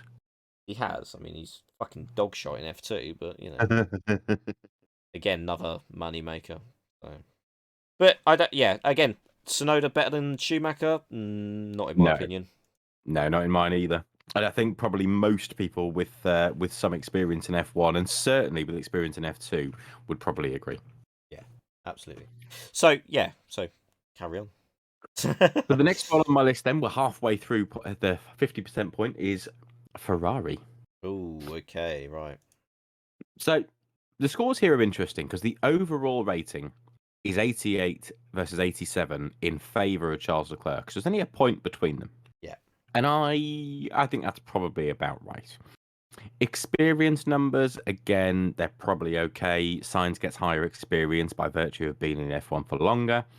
Racecraft is identical between the two at 88. Yeah. They've given greater awareness to Carlos, 94 over 87. I'd probably agree with that one because I've seen Charles have a couple of silly little mistakes, Yeah. and Carlos is a bit more of a calmer head on those shoulders. Well, he proved that at McLaren, didn't he? Yeah, He just managed situations, which was good. Yeah. So I agree. I agree. absolutely. There's a reasonable pace difference between them, though. 92 for Charlie Leclerc and 85 for Carlos Sainz. I wouldn't necessarily say Charles Leclerc. I might say Charles Leclerc is a little bit faster than Carlos Sainz, but we're talking about Formula One here. We're talking about 1/1000th of a second, not 7 points worth of a gap. And I would argue, if you take current form, that Science is on a level peg in there. Yeah, I think I'd argue with that as well. Mm. So yeah, I think in part some of these drivers they've based off of previous seasons, so they've just gone with like Charles' amazing burst onto the scene with Ferrari for some of this. yeah, I agree. It just seems hit and Oh, miss. I see what you're saying. So yeah, we've done Ferrari. Yeah, I think okay, all right. I've just seen what's next in my list. The next one Mm. in my list is Alpine. Oh, this Now, can only be good. reading through the scores for Alpine is what made me lose my shit a little bit with the scores being given. So Fernando Alonso versus Esteban Ocon. So Alonso Go on. gets 99 experience, Ocon Yeah. gets 60. Of Yep. course, makes sense. Not arguing with that. Alonso Mm. gets a racecraft figure of 89, whilst Esteban, oh, I'm really sorry, Max, I didn't see you whilst I was unlapping myself and you're the fucking race leader at Interlagos. Ocon gets a racecraft number of 93. How the fuck does This Esteban Ocon get 4 points more than I Fernando Alonso? I had this very rant. I swear to God, I had this very rant on my YouTube upload because this is two-time world champion Fernando Alonso, who, let's Yeah. not forget, he crawled a fucking McLaren back to the pits on two goddamn wheels at Baku and still dragged that car back around the fucking track and scored points in what, P6 in the end? What the Yeah, fuck? This man is a magician when he's on song. Like, exactly. how is Esteban Ocon, who has achieved a grand total of one podium in his F1 fucking career, Mhm. rated more than that? And I've not seen anything in direct comparison between these two so far this season to say that Ocon's got any racecraft to fucking tool. No, no, absolutely. Couldn't agree more. But equally, they've done the same with awareness. They've given 94 to Alonso, but Uh, 98 to Ocon. For fucking what? The and man crashed into the race leader at Interlagos when he was unlapping himself and like a bellend. and let's not forget Perez. How many times did he clash with Perez, his own fucking Oh, teammate?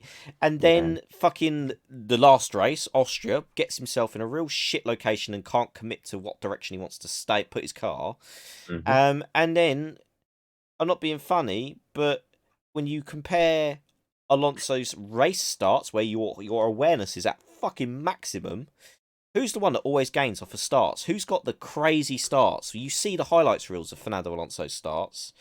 What does Esteban do? Nothing. Whereas Exactly. Alonso is threading the needle.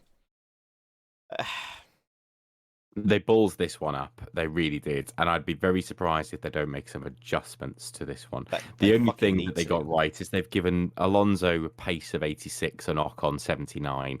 And so out and out pace, over one lap and what have you. There's probably only a few tenths between them. So I think that one's probably okay. But Yes. yeah, I couldn't believe it when I saw those racecraft and awareness scores. Yeah. I think I was actually quite fucking harsh to Esteban actually on my review of this. I think that's probably a good thing if you ask me. But Yeah. So, after Alpine, where are we going? next one is Aston Martin. Okay, all right. This will be an interesting one then. Come on. Well, it's the numbers here again. Experience, I'll take that. That's okay. 91 for Seb, 62 for Lance. That's okay. They've given them both racecraft of 93. Now, my view is always going to be a little bit tainted here because I am not a fan of Lance Stroll. No. I would argue that Seb is a better driver and has better racecraft than Lance Stroll, but I would equally concede that Seb has had a number of really odd errors and lapses of concentrations over the past few years. Not, chief amongst which being that incident at Germany where he just dropped it off the track from the lead and handed it to Lewis. Yeah, I agree. Yeah. So maybe those numbers are okay, but I might have had them a bit lower. I don't know. Yeah. Awareness 87 versus 82 in Seb's favour, and pace is 88 to 82 in Seb's favour. I feel nothing for these values. I don't love them and think they're perfect. I equally don't hate them and think they're completely wrong. Yeah, it's kind of that awkward middle ground territory. Yeah. I mean, what I will say, Lance seems to do better in qualifying, but he does fade for pace in the race. So, when you see some of the other drivers that have got, I don't know, pace stats, I mean, he is probably one of the lower on the grid. But are you saying that Lance is a faster driver? And I dread to say this, but is he a faster driver than Esteban Ocon if you put them head to head over a lap? Ooh, God. Because they're saying same he car? is. Well, Put them in the same car. Yeah, they're saying that Lance is faster over a lap compared to Esteban on pace. It's one of those pay driver questions, isn't it? It is. And I suppose that's something I would like to see. I'd be really intrigued to see how those two were to get on in exactly the same machinery over one lap. I just think we could solve this whole pay driver aspect by just bringing back Pedro Diniz. Only if I can bring back Bertrand Gachot. I mean, yeah, fine, as long as he doesn't assault taxi drivers anymore. Yeah. He said he was sorry. Leave him alone. He did say he was sorry. Yes, he did. Where are we going after Aston? That's interesting. So the next one on my list is McLaren. Okay, Danny Rick and Lando Norris. Yeah. Now, I actually find these scores really interesting. So again, experience is what you expect. 60 for Lando, 80 for Danny Rick. He's been there a lot longer. I get it. Racecraft is 96 versus 94, and they've given it in Lando's favour. Yeah. Awareness is 99 versus 91 in Lando's favour. And pace is 89 versus 88, also in Lando's favour. Now, I have to wonder whether those are based purely on these two being in exactly the same car. And if it was based on Danny Rick's performance at Renault last year, what would those numbers be? Because I like Lando. I've got a lot of love for Lando. I love Lando. I He's not like a complete Danny driver Rick. yet. No, absolutely. But I don't know. I find it really hard to split these two. I know Lando is outperforming Danny Rick at the moment, but my gut tells me that there is a reason for that. That Danny's either just not getting on with that car. There's something wrong there because we've seen him. He's a race winner. He is. he showed Sebastian Vettel, a four-time world champion, up completely in the Red Bull. So much so that Seb felt his only option was to leave the team, which is when he went to Ferrari. This is a Yeah, good driver. yeah, he is. Something's happening. Yeah, whether or not, because I mean, if we're being brutally honest, I mean, this year's McLaren is an evolution of last year's.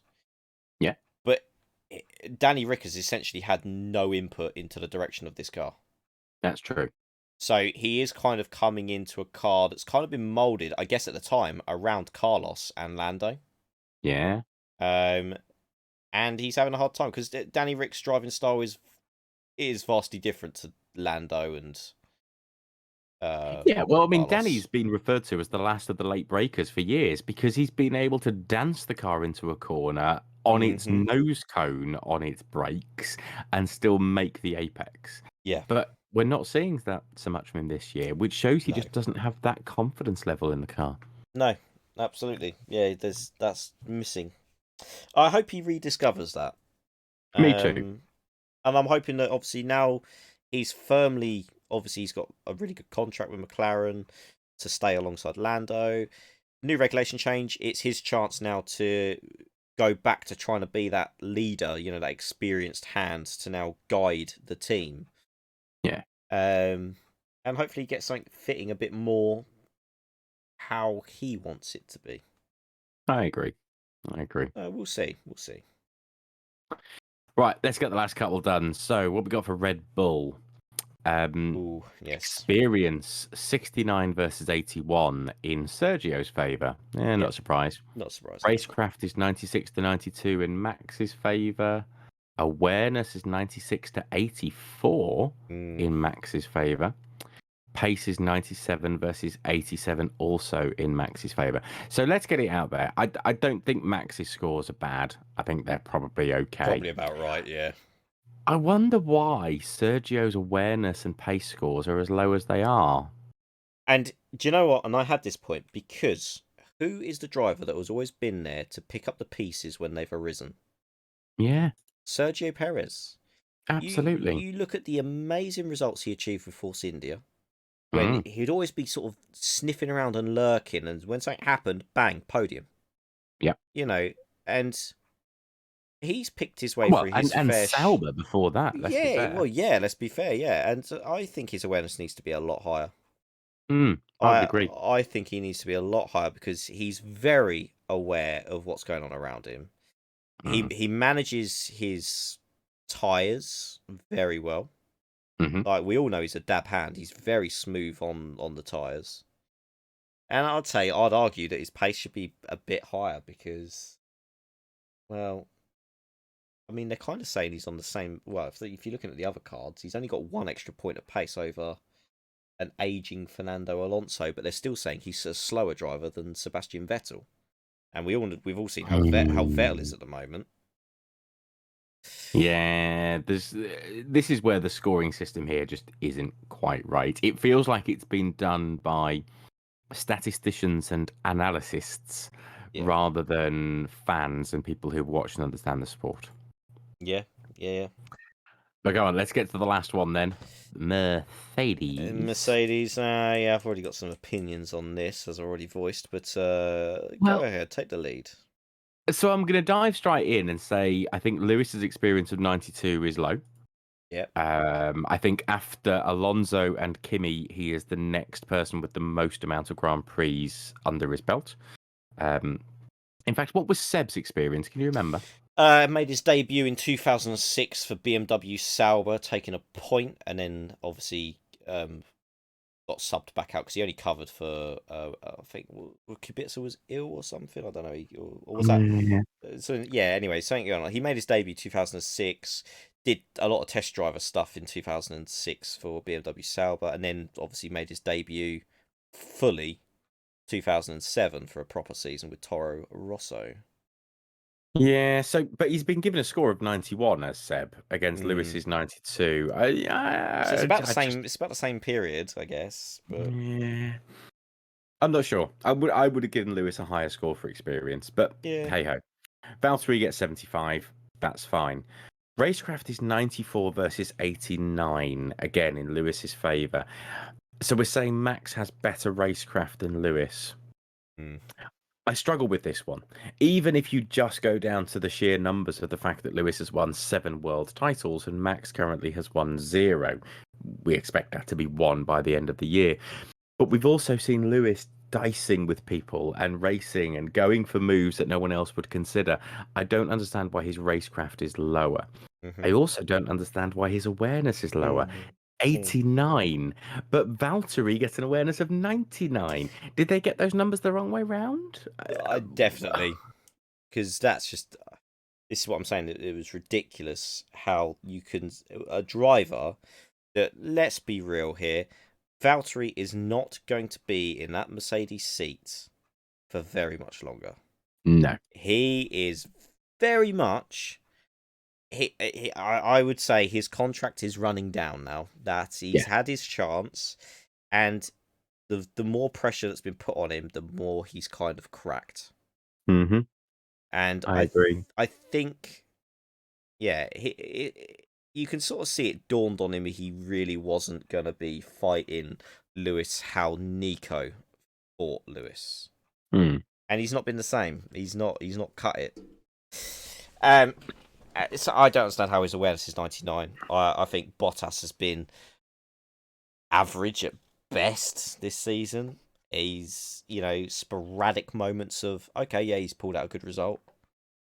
But He's moved from being a solid number 2 to a tentative title contender, but whenever he's been a title contender, he has fallen away. He's shown flash in the pan greatness, yeah, and then it's all gone to shit after that. There's not the consistency that needs to be there. So yeah, I'm not getting that. no. The pace scores that have been given here are okay. 98 for Lewis, 92 for Valtteri. So on sheer pace, we're saying Lewis is the quickest driver of the pack, marginally ahead of Max. Yeah, okay. Yeah. Yeah. So all in all, I just think there's some really interesting scores, and some of the scores they've given here are Hmm. very questionable. But hey, we'd love to hear your opinion in the comments. Let us know what you think. Yeah, let us know. We're obviously open to discussion. I think this will bring us to our last little piece very quickly. Mm. The driver ratings for the Austrian Grand Prix. Okay. Here we go. So we've got insane drive, good drive, average, underperformance, and a rubbish drive.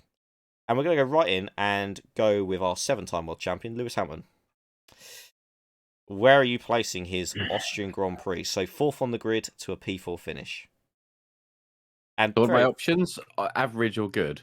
so basically. you got insane, good, average, underperformance, or rubbish. It was an average performance from Lewis. The only reason I would potentially give him good is because I know he was driving around a problem with the car, but equally you could challenge that it was a problem of his making because he damaged it going over the curb by running wide at turn 1. Yeah. So I think average is probably fair. Yeah, absolutely. Yep. Okay, we'll go through teammate by teammate, I think. Valtteri Bottas, P2 finish. I mean, For Valtteri, that's a good showing. yeah, I'm in agreement. I say a good drive there from Valtteri. He also had to contend with a charging Lando at the end as well, and he did manage his pace to keep him at bay. So, yeah, I think that's fair. Obviously, without Lando's penalty, you take away that 5 seconds. Yeah. It would have been roles reversed, maybe, but it's one of those. So let's go then to let's go to our race winner, Max Verstappen. I mean, you're tempted to say good because he won the race and he did it fine and he did it without drama. But actually, based on that, with some of the world's best drivers chasing him, you're probably going to have to say insane, especially considering the fastest lap being so ridiculously quick. So I'd probably go insane. Yeah, I would say so, and he's proven it 2 races in a row, that level of pace. Yeah. So I'm in agreement. Mr. Checo Perez then. Mr. Checo. So Checo gets below average for me. Yeah, underperformance. Yeah, because he dropped places. He qualified in on the second row, didn't he? And then he's dropped down. Mm, But equally, he made some really stupid mistakes. He put the car in bad positions, and he made some silly calls. So yeah. yeah, I agree. I agree, and that's a shame. That's a shame Hmm. because usually he's a good little runner. But Yeah. yeah, I agree with that. I agree with that rating. Okay, let's go to Ferrari then. So we'll start with Carlos. Carlos Sainz, P5. So that was a really solid performance by Carlos. You'd have to say that was good. Yeah, yeah, I think so. He's moved up from his grid position, which is always a bonus. You know, Yeah. he's gone from P10 to P5. Hmm. Yeah, I think solid result. Charles, who was what was he P8 in the end, somewhere down there. P8, I'm sure it was P8. Yeah. I'm tossing and turning between average or below average. Um, I'm probably going to stick with average because it was an improvement over where he qualified, and it's still not a bad shot for what is an underperforming Ferrari that's not where it should be. Yeah, I agree. I agree. Um, okay, so that's basically the top. Well, I say the big three. The big three are done. Hmm. Let's go to our little rank outsiders who keep on popping up as little plucky underdogs. AlphaTauri. Let's talk about AlphaTauri. So Pierre Gasly, where are we rating Pierre? Obviously, he Um, qualified P6, but P9 at the flag. It's just been a bit of a rough experience, hasn't it? Really, Austria. yeah, but I'd probably say below average actually. Um, so I tell you what, I'd say no. Actually, I was going to say I was going to give Sonoda average and Gasly below average, but I'm going to give them both below Okay. average. I Okay. think they've both underperformed what that car's potential is, and we know what that car's potential is because we've seen Gasly do great things with it. Yeah, I mean he's been in top four with that bloody car. You know, he's been on podiums. He's won a Mm. race in last year. He has indeed. I'm only going to Yeah, caveat this by saying I think my gut is that this is not a great track for that car. yeah, yeah. I would agree. I'd agree. I mean, yeah, the only plus side is he's still managed to bring home some points, which for Hmm. AlphaTauri is good. Yeah. So Alpine, Mr. Fernando Alonso robbing a point from George Russell with a kind of a late charge to the flag. Absolutely outrageous. Can't stand it. Give him the worst score ever. Rubbish Um, drive, yeah. Uh, No, and I think it's a difficult one. I probably give Alonso another average. There were some really good sparks from him in this race. There was some good stuff coming. I still don't really have a great yardstick for where the performance level of this car actually is. hmm Yeah, And I'm not sure if he's underperforming or dragging up an absolute pup. My suspicion is he's dragging a pup out of nowhere, but we'll yeah. see. He does have a habit of doing that. Esteban. Fucking abysmal. Yeah, I'm in agreement. He's going straight in the rubbish tier. What the Yeah. hell was that? Yeah. Poor qualifying for one. Like, absolutely shocking. P17, what are you doing? And Yeah, then, straight in the bin. yeah, just get in the bin, get out the seat, give it to us. It's fine. Uh, I'll tell you what, I'm going to go out on a limb here and I'll say give it to Steve. I'm too old and too fat to get in a Formula One car. Steve, that's all yours, oh, mate.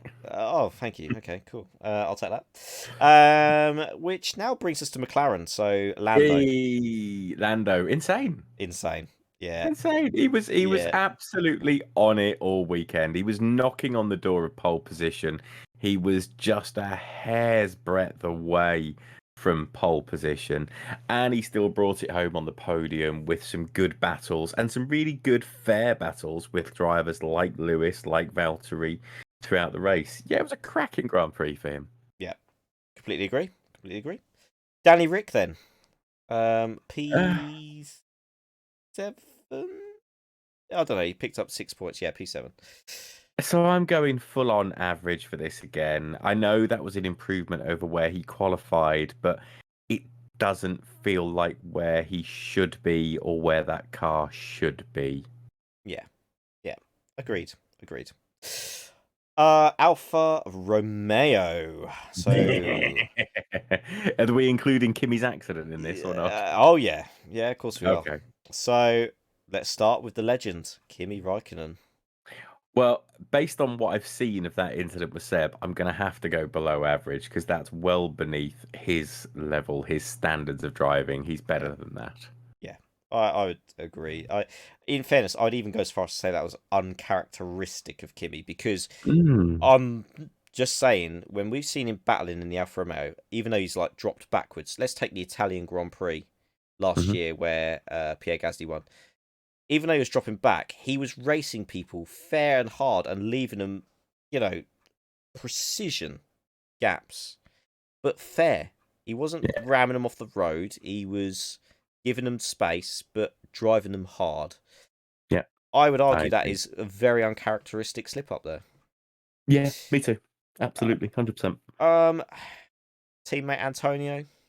Gio, well, let's see. Mm, He finished out the points. He was never on television, didn't make any great overtakes, but also wasn't at the back of the grid. So an average race for him. average, yeah, by his standards, I guess. Yeah, it's kind of Yeah. slots into a similar finishing position to where he always is. Yeah, exactly. Exactly. Um, I think we have to come to Aston Martin now. Seb. Let's go with our four-time champ. So I'm gonna give Seb an average. There were some sparks in this Grand Prix for the first time in a while from Seb, where he was starting to show a bit more passion. He was throwing some moves out. He was going for some overtakes. He was throwing his car in where he was just hoping for the best, and that's much more what I want to see from him, but not quite enough to make it into the higher echelon. So I'm still sticking with an average. Yep. Okay. Yeah, I agree. Yep. Lance. Below average, shocking, shite. In fact, I'd go as meh. No, I'm not going to go abysmal. Um, Abysmal would have been the weekend before. Was it the weekend before he crashed out, or was that? Oh no, it wasn't. It was some other race. I'm thinking something else. Yes. Yes. Yeah, I don't understand what's going on with Lance. At the beginning of the season, he was outperforming Seb quite easily. Yes. Yes. Exactly. Where's that gone? Uh, Yeah, it's another one of those disappearance acts. it is. But he did this. Let's not forget he did this last season for Racing Point. He come out the blocks charging first part of the season, and then just disappeared into obscurity. Mhm. Yeah. Well, it comes to our man then, Mr. George Russell Williams. Oh, Georgie boy, above average. I'm not I'm gonna say it was a good drive. okay. I think it was a good drive. When when you kind of factor in he's pluckily sort of kept on plodding on in the points. I don't know. I don't know what got into Alonso, to be honest, at the end of the race. He just suddenly had pace. But, Mm. like, I mean, let's take that incident where Kimi went into Seb. Hmm. Okay. I would argue a driver lesser of Russell's ability may have been the instigator in that incident, locking up into that corner. But he kind of kept his head under pressure from basically two world champions chasing down your. At that point, I guess his tyres were completely fucked because he Yeah, I had would no think so. pace. I think he held himself well. And I think that's Williams' highest finish for the season. Well, joint highest finish for the season. Okay. P11. I would say I'm inclined to say good, but he I'll happily move up to a good. I think George had a decent race. Didn't do enough for that sort of insane and actually getting a point for the team. But as per usual, he's dragged a not particularly great car to a decent position, mm, well above his teammates, and he's been mixing it with cars that car has absolutely no right to be with. Fair yeah play to him. yeah.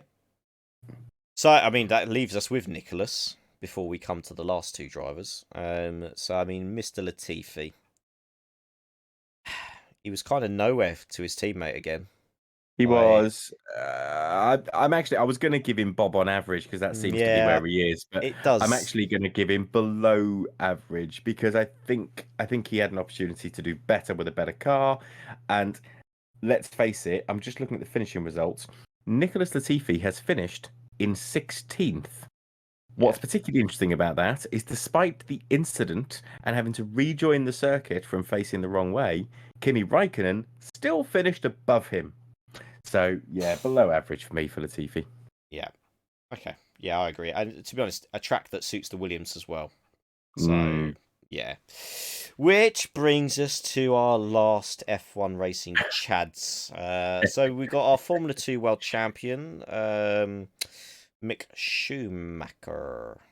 So I'm going to struggle to give either of them anything better than an average yeah. because there isn't really enough from the race No. information to split them between each other. We know that Mick was better at qualifying by a reasonable amount, by half a second. But I didn't see him in the race. I didn't see much racing or dicing. I don't know. Yeah. No, I agree. He still outperformed his teammate. Mhm. So I'd say an average for Mick. He's kept the status quo. Yeah.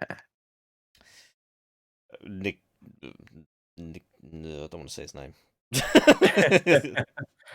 But again, I'm going to be sticking with an average for him because I didn't see anything to give him any reason to score Well, him higher or lower for that matter. no, he wasn't wildly spinning off the track this time, which is reassuring.